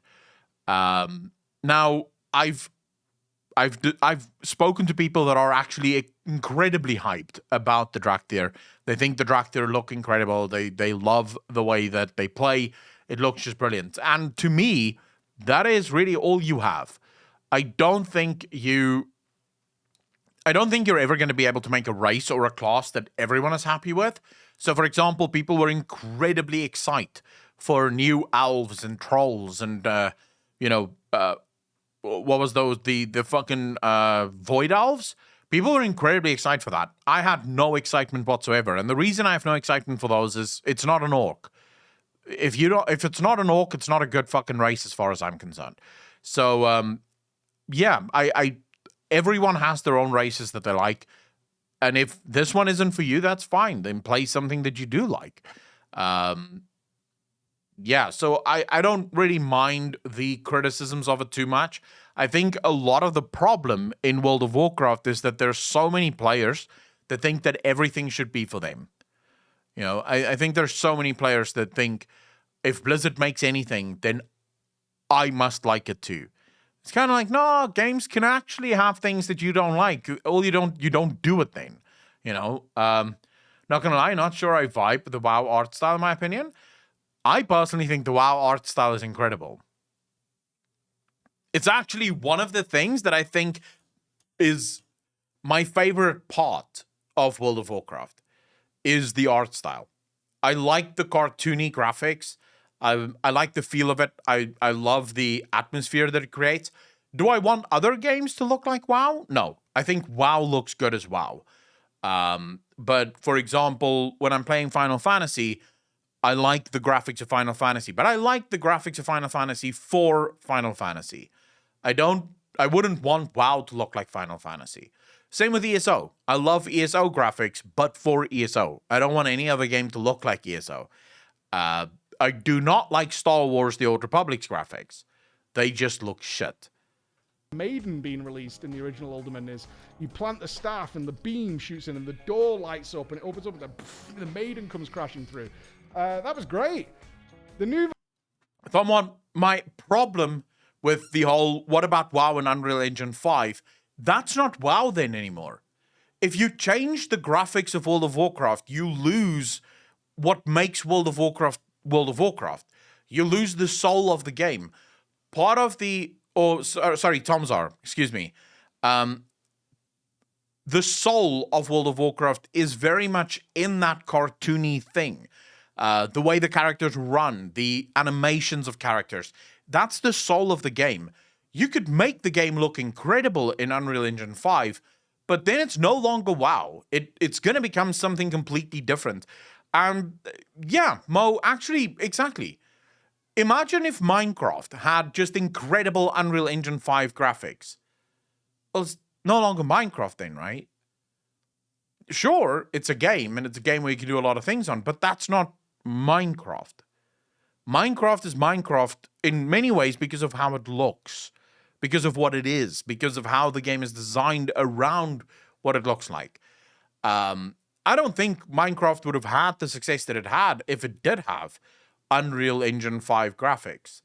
Because at that point, it's starting to compete with games that it has no business competing with. What if you made it look like the Warcraft movie? Even then, Mr. Demuria, I love the graphics from WoW. Like, these graphics look fine to me. It's one of the few things I can never fucking complain about when it comes to WoW. I never complain about the art style of WoW. The version for the modern era doesn't have any of that stuff at all, and I was like, oh, bummer. This was kind of more fun 15 years ago. You see what I'm saying? Like, the dungeon is fine. It's very linear. It's just one corridor all the way to the end. It does have some mob variety, but it's the mob variety you essentially got. Nixie, I guess, but I would still judge you for it. Dragonflights, which is cool. You got some infinite Dragonflight in there, which was nice. But other than that, yeah, nothing stand out really. Bosses that do similar stuff to what we've seen in the past. Nothing really epic or interesting happens. The last boss basically just does area denial, and it's also based on time. Like I said, the infinite Dragonflight is in there, so there's this element of messing with time in there. But I then think about End Time, which was all the way back in Wrath of the Lich King. I have always liked the WoW art style. I loved WoW art in Classic. I love WoW art now because it's unique, and that is something that not many games can say. It is incredibly unique. So I've had the opportunity to speak to a developer that works and have worked at World of Warcraft for a long time. Everything in WoW is designed from the ground up by developers. In other words, they do not use, like most other games, motion capture. Blizzard does not use motion capture. The way every single one of these characters run, and this is one of the things that I find makes World of Warcraft so unique. In every other game, ESO, do yourself a favor and go play every single one of the races in ESO. They all run exactly the same. Literally exactly the same. The run does not change. The skin changes, but the run is exactly the same. Most of the animations is exactly the same. Star Wars, The Old Republic, exactly the same. Running animation, exactly the same animations. It's all the same. Even Final Fantasy, the running is very similar from race to race. And then you get to World of Warcraft. Every single race, their movement is unique. The animations, the way the animations happen is unique. And that's because it's made from the ground up by developers. They don't have motion capture. They don't have actors capturing it and then just painting over it. They literally sit there and design the run, make the legs move in a specific way, make the character move in a specific way.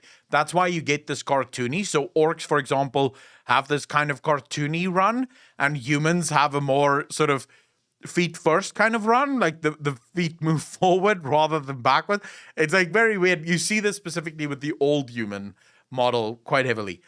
It's unique, and that's something that WoW has that many other games do not have. Which had way more stuff going on in it than this does. And I'm really curious as to why that's disappeared, that kind of stuff. If you remember the End Time final dragon, you could rewind time, get all your cooldowns back, and you could have kind of a lot of fun just blasting and blasting, which was unusual and interesting and gave a nice twist and flavor, especially if you knew how to optimize it. And you kind of wanted to do that boss more times so you could optimize it and have combustion up permanently and things like that. Nothing like that in here. Very simple stuff. Looking forward to Mythic to hopefully see that there's something in there. But I would give both these dungeons like a 5 or a 6. They're passable. That Chrono Lord? That's an infinite dragon, bitch. Okay. And, nothing that made me go, whoa, this is awesome. I didn't have that Dead Mines moment of shattering the door and seeing that boat in that giant cavern and things like that we had in other I love that the infinite Dragonflight is going to be a thing, bro. Didn't quite happen. So that's the end of this slice of the alpha for me right now. So far, so good. Blizzard sticking to the true word that they said about how they're treating the players. We'll look forward to the next slice to see what's in there, and hopefully nothing in there that would turn me away from having a look at the Dragonflight alpha. So I hope you enjoyed that, guys, and I'll see you again. Bye, everybody. I think, so personal opinion about the dungeons specifically, this is normal heroic. Preach said it himself at the beginning. The bosses kind of just fell over. There was really nothing there. And I'll be honest with you. I'm not a huge dungeon fan to begin with, but normal heroic dungeons are fucking AIDS in World of Warcraft. And they have always been. They're boring. They're easy. You basically smash through it in like 2 minutes. It's just horrible. When you get to Mythic and Mythic Plus dungeons, this is where you get to actually see mechanics and actually see what bosses can do. So I think in order to get any sort of real feedback on dungeons, it's you're gonna need more difficulty settings before we can start saying, oh yeah, this is shit or this is good or whatever. And you see more idiots and people not getting out of shit. Yeah, but that you see even in Mythic Plus though, so I don't think that changes. I don't think Mythic Plus fixes that. At least I've seen people in Mythic Plus doing stupid shit. So, required a brain since early Kata. It's kind of sad to me because I think, so Kata heroic dungeons were some of the best dungeons ever. Not gonna fucking lie. Kata heroic was so hard. I remember having to figure out who's gonna stun what and who's gonna do what. It was so fucking difficult to do before it was nerfed to fuck. And then it was just boring.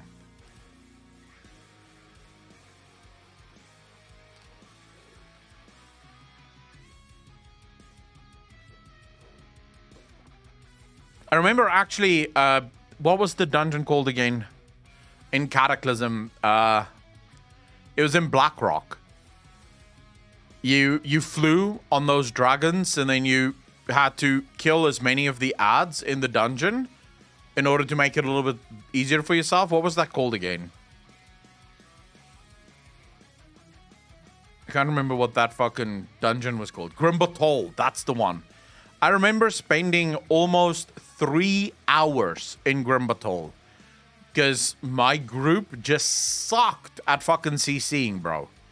3 fucking hours trying to get that, because the very first trash pack sort of tells you how you're going to do in this dungeon. Because if you did not keep the dragons on the ends CC'd, you would not fucking kill them. They would kill you every single time. And so whenever the CC did work out, the tank would AoE and knock them out of CC. And it's like, bro, can you stop fucking AoEing? Like, just for the love of fuck, do not AoE. Please. You're screwing us. It was horrible, bro. Academy Heroics were so good before the nerf. And any early thoughts on Final Fantasy upcoming harder dungeon content criterion dungeons? Darth, I've not tried those yet, so I have no idea. We should be able to get into Final Fantasy soon-ish, so hopefully I'll be able to get to like max level dungeons the way that they're supposed to be played. But I think Final Fantasy can only benefit from a sort of quote-unquote Mythic Plus system. There's a lot of people in World of Warcraft that have been revealed due to the Mythic Plus system as people that prefer smaller content. People that like doing content that require fewer people. So Final Fantasy will do themselves so much favors if they actually start making dungeon content worthwhile for people, because I think that's the one part of Final Fantasy that is completely useless. Once you're done with like leveling, there's almost no point to going to dungeons. Right? There's no point to going to a dungeon. You don't really gear up in the dungeons. You don't really need anything from the dungeons. So the dungeons sort of lose a lot of its vigor once you get to max level. I think if they could figure out a system where dungeons actually scale up and gave people some reason to do them outside of the roulette, that could actually be a major win. Fuck, you only do roulette every day to level? Yeah, Miku, I think 2050 is a good bet. Maybe... Nah. I was gonna say, you know... I was gonna say 2025, but that might be too soon. I don't know. That's like just around the corner, right? I think I can plan a Final Fantasy play session around 2050. Maybe let's make it January the 12th, 2050. I'll put it on my calendar. That's 3 days before my birthday. We should be good. 2077. No, that's when I'm playing Cyberpunk 3077. Can't play Final Fantasy in 2077. I'm playing Cyberpunk that day. I would probably place Yoshi P as the director before you get to Endwalker. Do you think they'd make me the director of Final Fantasy 14 before I get to Endwalker though? I don't think so. There was something I wanted to check out. Hold up, people. Hold up, sheeple.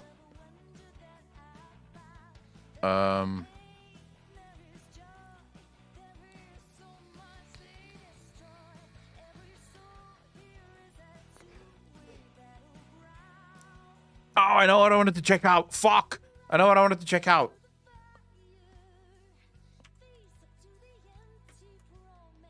You guys are going to love this one. You guys are going to enjoy this one. This is one that none of you know, by the way. None of you will know this video. Like, this is something brand new. No. D-Wolf, I'm going to check out the Horde Skip off stream because I'm probably going to make a video about it.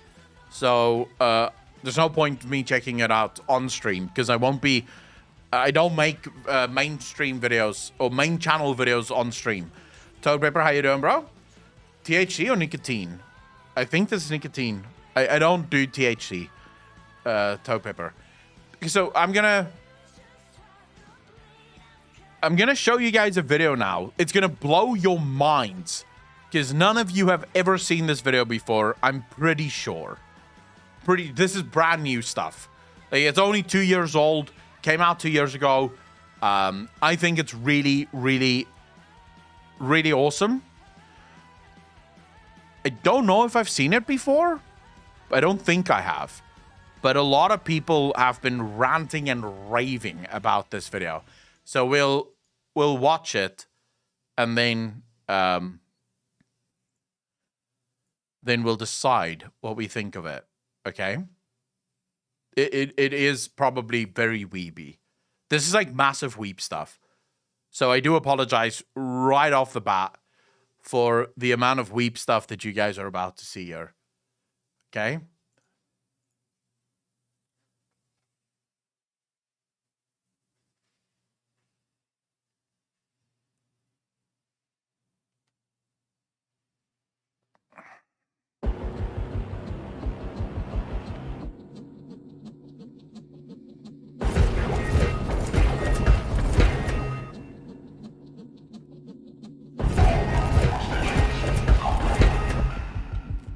Bowman, you bastard. Thank you so much for the Prime sub, dude. Really appreciate that. 13 months in a row. Thank you, thank you, thank you.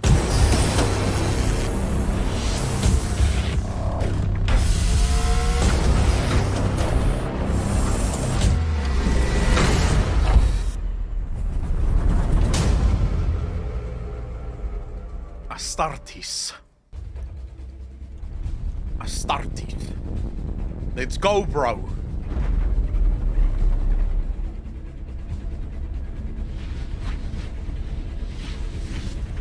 This is a fan project, from what I understand.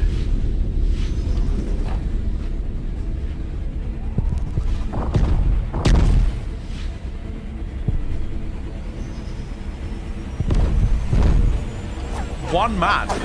Jesus.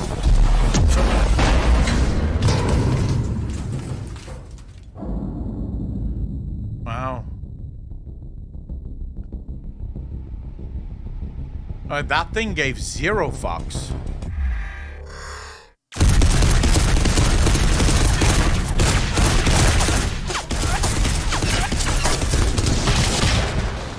Jesus.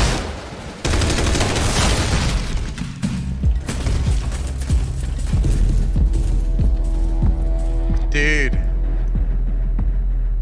The Nowhere Man, how you doing, bro? Thanks for the first time chat. Really appreciate that. And I'll watch you on YouTube for a few months, and so you're getting into Warhammer as well. So I figured I'd jump into stream. I only have 15 minutes right now, but after work, it'd be fun to come back. The Nowhere Man, I don't know how long we're gonna be here for, because I still have editing and shit to do.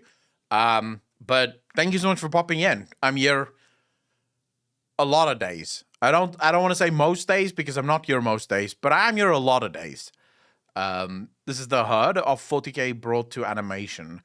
Which chapter is this supposed to be? I don't know. It's just called the Astartes Project, so I have no idea. No, man, thanks for the follow, dude. Really appreciate that.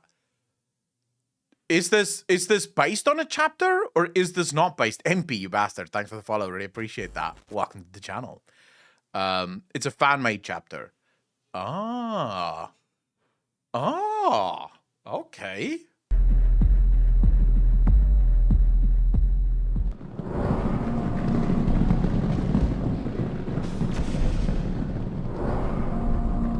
What the hell is this? What are those things?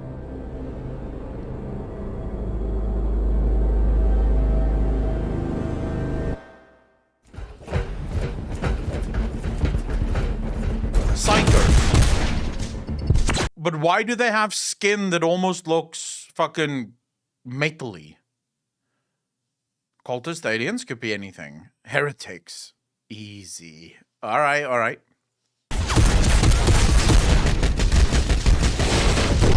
Jesus. Just fucking wiped, bro.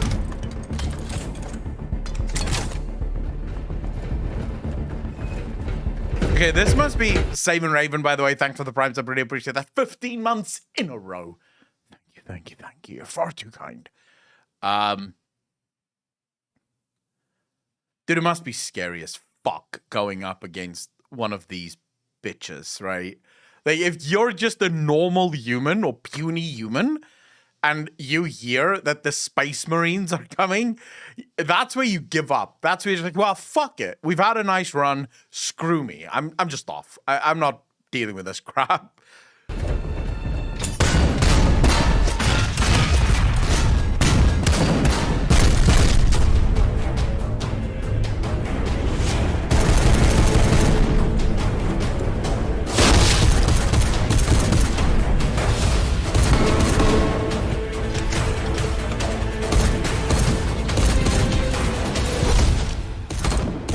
Fuck. Here we go. Here we go. They're ready.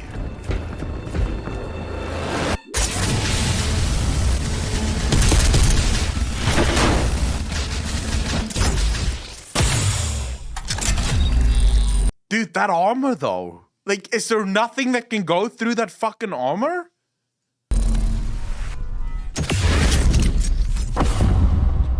Oh, shit. Fucking cancelled. Easy. A chainsword. Only a chainsword. Fuck. Here we go. The weird metal people.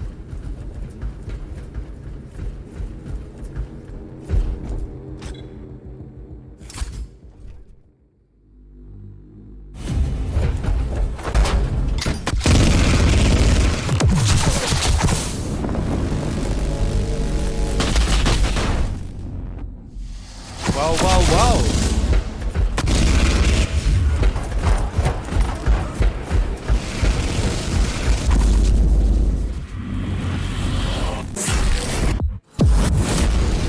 Dude, just fucking bolting. Look at that guy.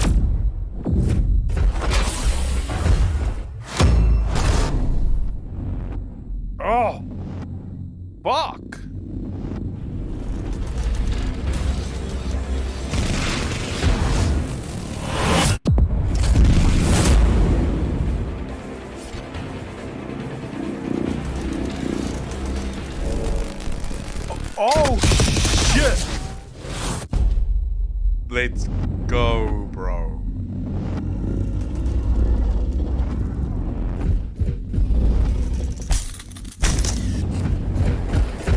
Dude, these psychers are OP as fuck.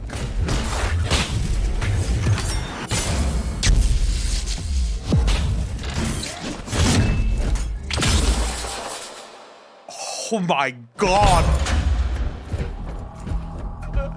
Fuck it all. Dude, that was cool as shit. Oh shit.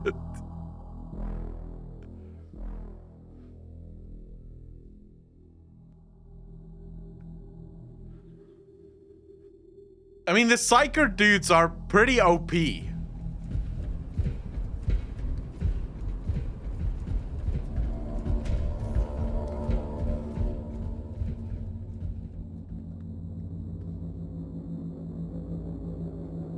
The hell is that?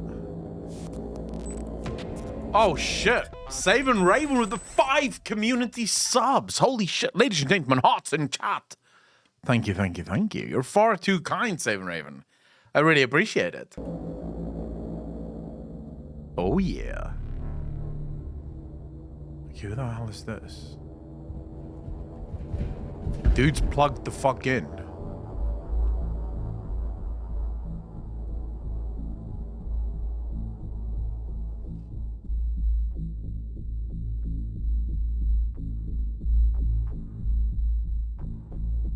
Is that one of those Metal the Adeptus Mechanicus? Or are those not Adeptus Mechanicus? The dude... Sorry for pausing, guys, but the dude that was Inquisition Psyker. Why are they fucking plugged in? Like, what's the deal with the shit being plugged into him?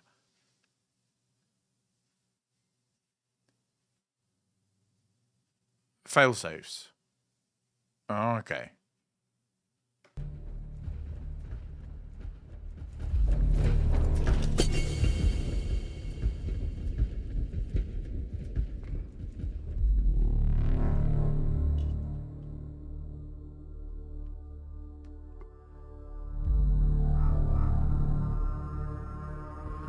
Dude, if this was voiced, it would be fucking next level.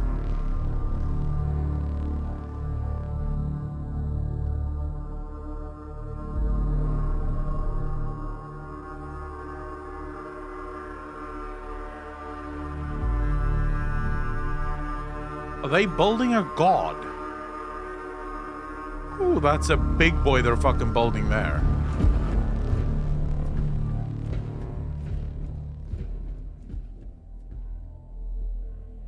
Is that a Titan? No. I don't think so. It looks more like they're building some mechanical god thing.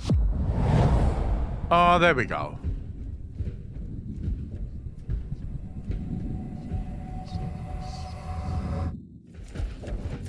I don't think you should approach it like that, just willy-nilly.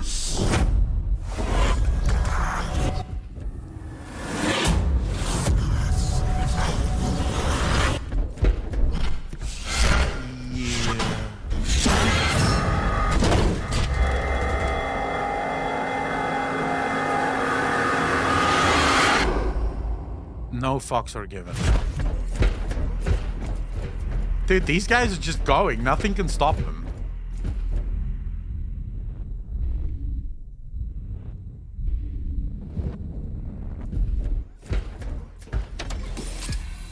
Let's go, friend.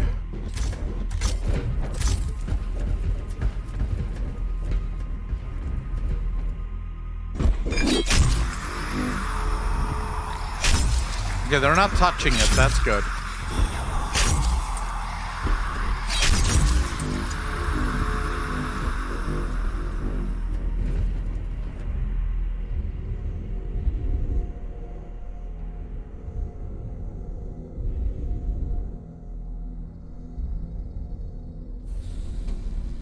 Oh, crap. This guy's gonna get fucked. Isn't he?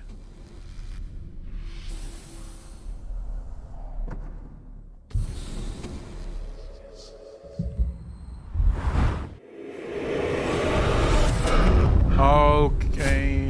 that the warp? What the fuck?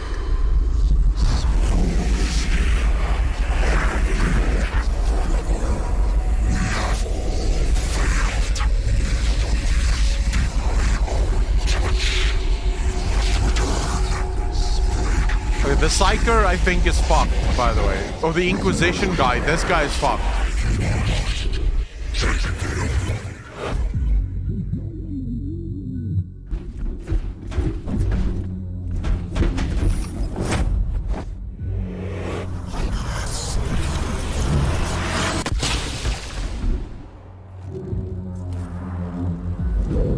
Oh, crap.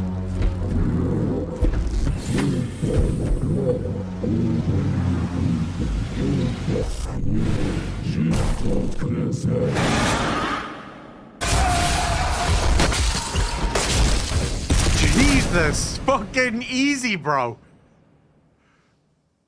Just grab, punch, fuck you.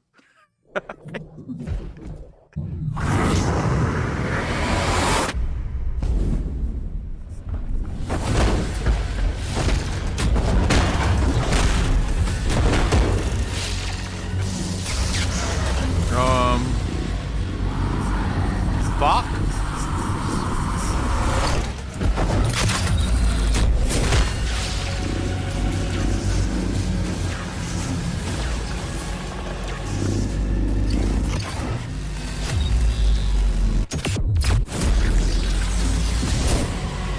Holy cunt.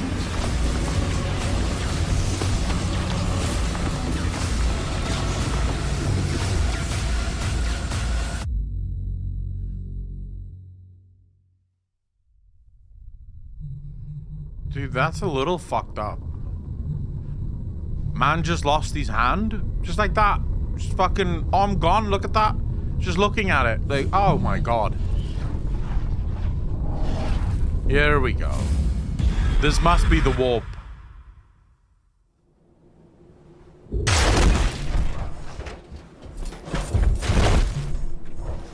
Fuck, that must be so sore to the heart.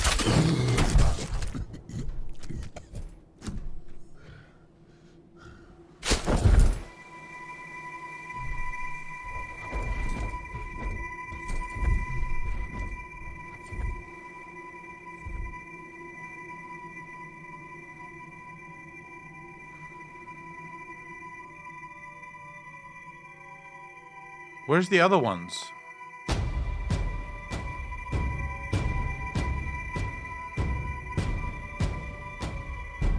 Dude, this was fucking cool as shit, man.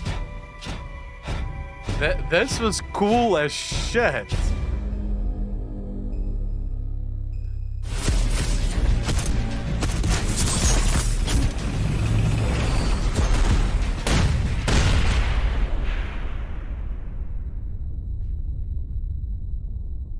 Is he making more of these? Wait, so he works for Game Workshop now? Starting teleport to the other pillars at the end from the flashes.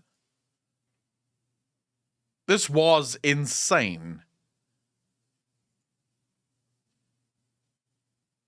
Dude, this was fucking cool, man.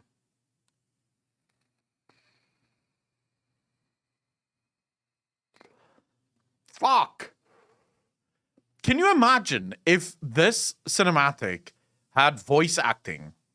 Like, just imagine, dude, you could make such a cool movie. I wish I had the ability to make shit like this, because I would immediately get onto writing a script that fits the Warhammer universe and just start making like incredible fucking 20-minute, 25-minute videos about Warhammer, like movies set in the Warhammer. Like, I would make all of the movies that I would love to see in the Warhammer universe. As long learn that shit, your comp can handle it, and you're smart. That's a level of shit that dude, I'm still learning how to fucking edit. The teaser for Astartes 2. On that.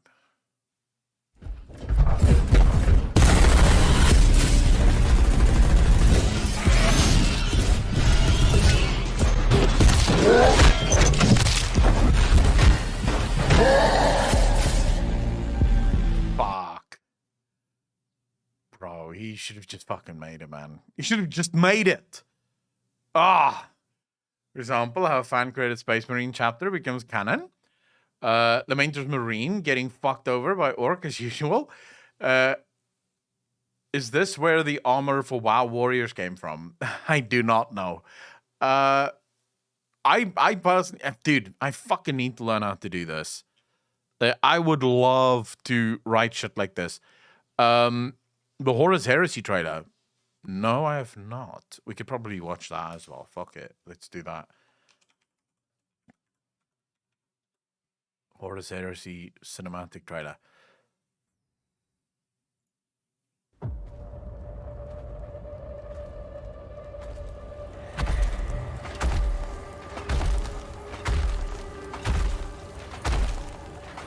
I never wanted this. I never wanted to unleash my legions.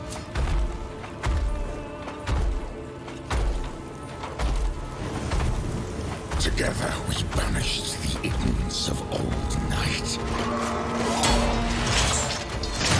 But you betrayed me. You betrayed us all. You stole power from the gods and lied to your sons. Mankind has only one chance to prosper. If you will not seize it, then I will! Dude, what the fuck? So let it be more.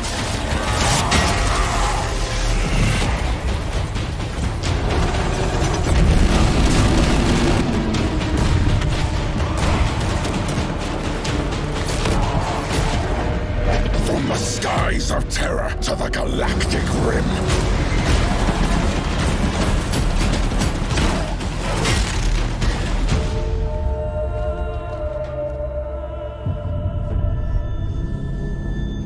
Let the seas boil. Let the stars fall. Though it takes the last drop of my blood, I will see the galaxy freed once more. What's interesting is because I now know a little bit about the Horus storylines, right? And I know a little bit about how Horus... I don't know exactly how Horus was sort of won over by the chaos, but I do know that they basically showed him a future in which the war for humanity would just never end, and they sort of blamed the Emperor for this. What they didn't show him was that that will only happen if he switches to the chaos side. So they basically tricked him into switching to the chaos side. So now hearing these words that he's saying here, Power Pig, you bastard, thanks for the fucking host, dude, really appreciate it. Hearing him say these words and sort of, he believes this, right? He actually believes that he is the one that can stop the war of humanity if they can only kill the Emperor, then humanity will be free. Not realizing that, well, he is actually the reason that humanity is probably not going to be free. Power Pig, by the way, how was your stream, brother? Did the Emperor actually steal the power from the gods? Because from what I understand, no one really knows how the Emperor got his power. So when I listened to this, I thought to myself, that's another lie from the chaos. They told him that the Emperor had stolen the power from the gods, but I don't know if that is from the chaos gods. That's why chaos is so salty. Oh, shit. We don't know if he did. It's hinted he might have, but we don't know. Oh, so more of the Warhammer 40k lore, right? It's kind of like, yes, maybe, but who knows? Fuck knows. It's kind of like anything can be true in this universe. The galaxy freed once more. And if I can... Is that Exterminatus? What is that big boom boom fucking thing? That wasn't Exterminatus, was it?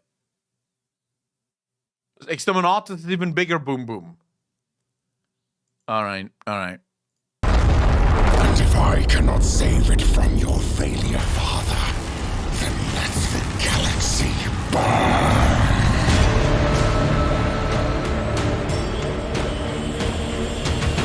Jesus.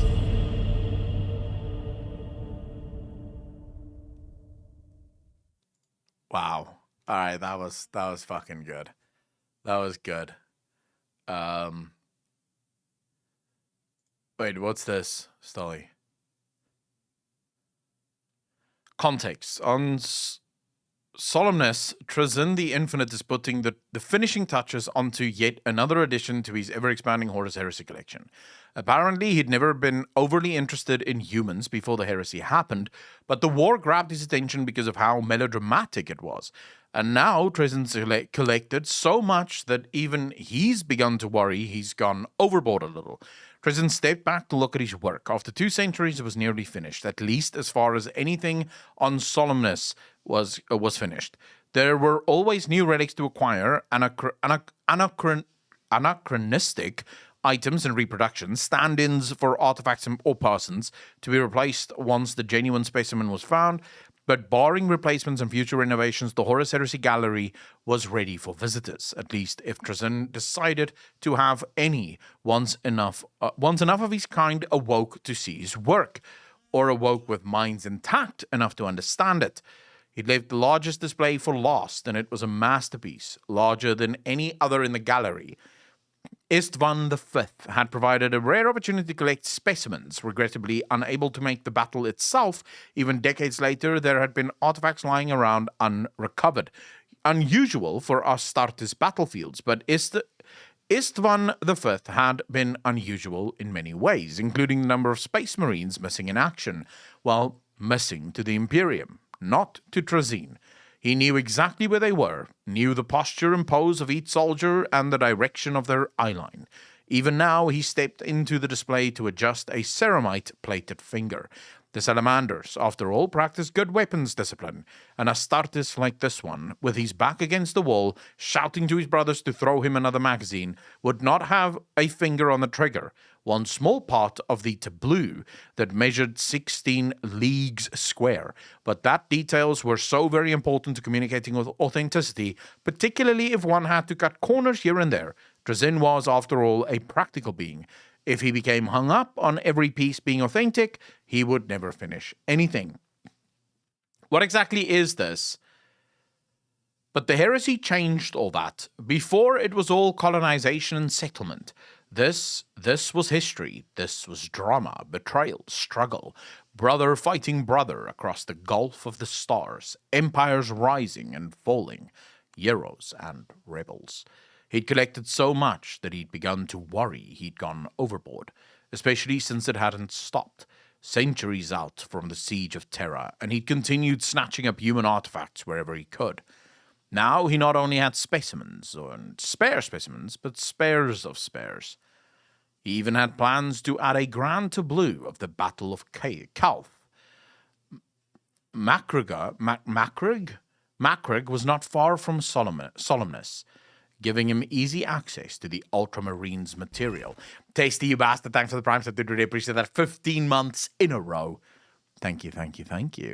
Giving him easy access to Ultramarines material, and perhaps even the confrontation aboard the Vengeful Spirit. Horus's body was likely being venerated somewhere in the Eye of Terra. After all, and the Emperor was just sitting there on Terra. Seemed a waste, such a historic figure left to rot like that. Trazyn could do far better job at preservation and restoration. The humans probably wouldn't agree. Wait, so this guy thinks he could restore the Emperor? Also, is Trazyn of the belief that that Horus is still alive, or that Horus is actually going to be alive soon? Zenekron, who has massive gallery world with living beings being the exhibits and stasis fields. He has many of the Imperium heroes and stasis fields in his museum.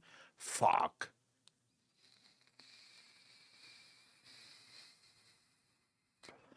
Ah. Okay, so he just wants the body. That's basically all he gives a fuck about. Okay. I get it. Dude, the Horus stuff, can't wait till we get there. Because that shit seems truly fucking awesome. XP Rich, how you doing, brother? Thanks for the first time chat. Really appreciate that. Welcome to the channel. How'd you get here? I don't know. Did you drive? Entire existence spirit was obliterated, disintegrated by the Emperor, so probably no coming back from that for that fucker. It's kind of sad though, right? Like the entire story of Horus is just fucking sad. Like the way he fell due to the chaos corruption, he wasn't evil, nor did he think that he was evil. He thought that he was doing the right thing. He thought that this is the way that it should have been. Mo, we literally just watched the Horus Heresy cinematic. Like, literally just finished it.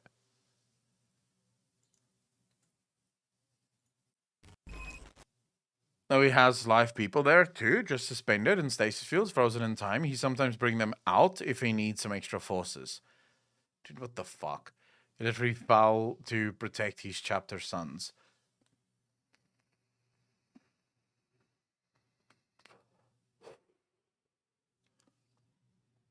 True magnet. Dude. Oh my god, they need to do a movie or a game or something about this. There's also the Necron and the KDS cinematic yesterday, by the way. Ah, is that him? Okay.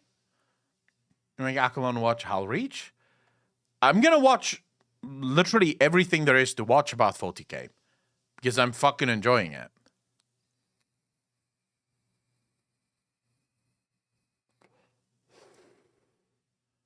No. Okay, so in terms of official lore that we've watched, and not just discussions we've had and cinematics we've watched and sort of things around things, in terms of official lore, we've watched Bricky's video on the introduction to all of the factions, and then we've watched Luton's first chapter of The Emperor of Man. We still have to watch the second chapter. We'll probably get into that hopefully soon. So we still have a long way to go before we're done with the Imperium of Man, and then we'll get into, obviously, all the rest of the things that is Warhammer 40k. But if there's over 500 fucking books in Warhammer 40k, then I'm assuming the videos is endless at that point. That would be my assumption.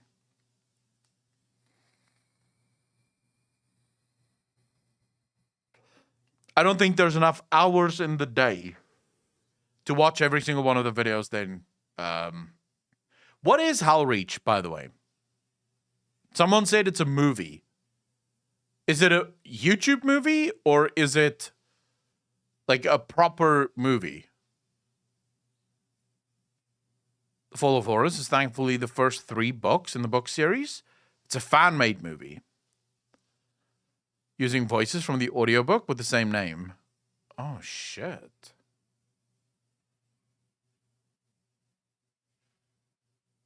All right, Mo. We'll definitely have to watch Hal Reach. But I don't want to skip too much because it feels like I'm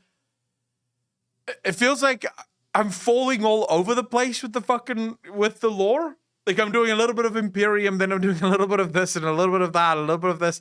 Like I don't know if it's better to just start on one point and then go through it like bit by bit.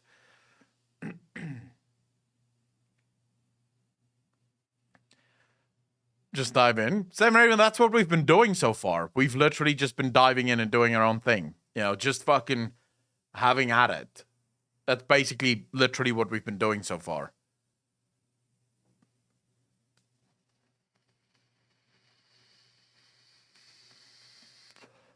I'm just really enjoying I'm enjoying the lore, and I'm specifically enjoying the way they handle the lore. Because I am, for the most part, a fan of darker stories. So it scratches every fucking itch I have, man. I love the size of the world. I love the way the world is presented and the way they deal with the world. It's all just fucking brilliant. So fucking good.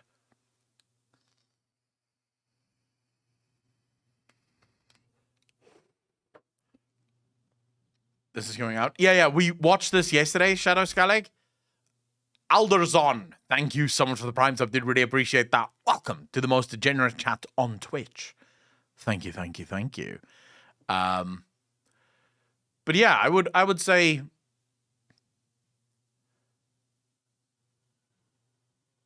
I know there's a movie being made, which I'm really looking forward to, or is it a series? It's something to do with like either movie or series.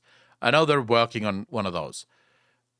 Space Marines 2 looks really good, so probably going to play that. I need to play Chaos Gate still. I need to play Dawn of War 1 at least. I need to play Dawn of War 1. So there's so much in this fucking universe that I still have to dive into. It's a little daunting. We've done 2 of the Chaos Gods so far, but we reacted to videos of those Chaos Gods in the fantasy setting. So I'll probably do another round. So once I finished Khorne and Tzeentch, so we watched the Book of Choyer for Slaanesh and for Nurgle. So we'll watch the other 2 from Book of Choyer for Khorne and Tzeentch. And then I'm probably going to do another pass of those for 40k. I'm not entirely sure when. Oh, dude, when did I do the... Oh, fuck, that's... Let me check. I'm going to have to go check, because I think it was a while ago, actually. I think it was a while ago. Let me quickly check. Was it Loves Battlefield Gothica? Oh, that's another one that I actually want to play at some point. Yeah.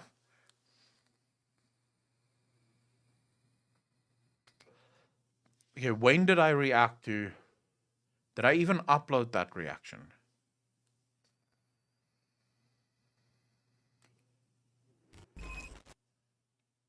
I can't remember if we uploaded that reaction. Raza, you bastard. Thanks for the Prime sub. Did really appreciate that. Welcome to the channel. Thank you. I think I know where it went. I think I know where it is. It's not on the main channel. I'm almost certain it's not on the main channel. Or on the Clips channel, rather. This is in the Clips channel, is it? This is Akalon Reacts, is it not? The fuck? Yeah, this is Reakalon. All right. I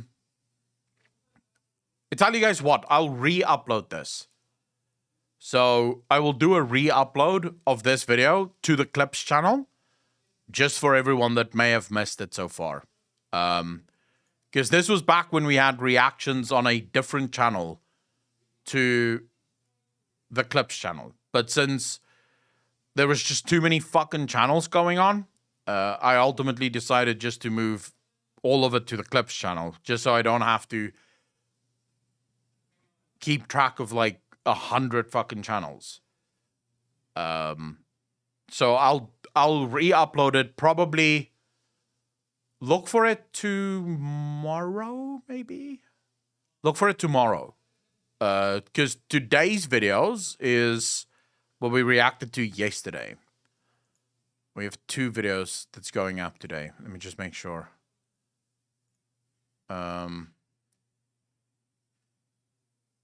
Death of Hope. Anarchy Reigns. If you understand the actual climate of the Imperium, you should watch the 9 edition trailer. We're gonna watch all of it, by the way. You guys don't have to worry. So today we're uploading the Cadia Still Stands video, which I really enjoyed. And then also the reaction we had to Games Workshop of Scumbags. And then tomorrow we'll do the upload for I'll do the re-upload for you guys, so you can see that video as well.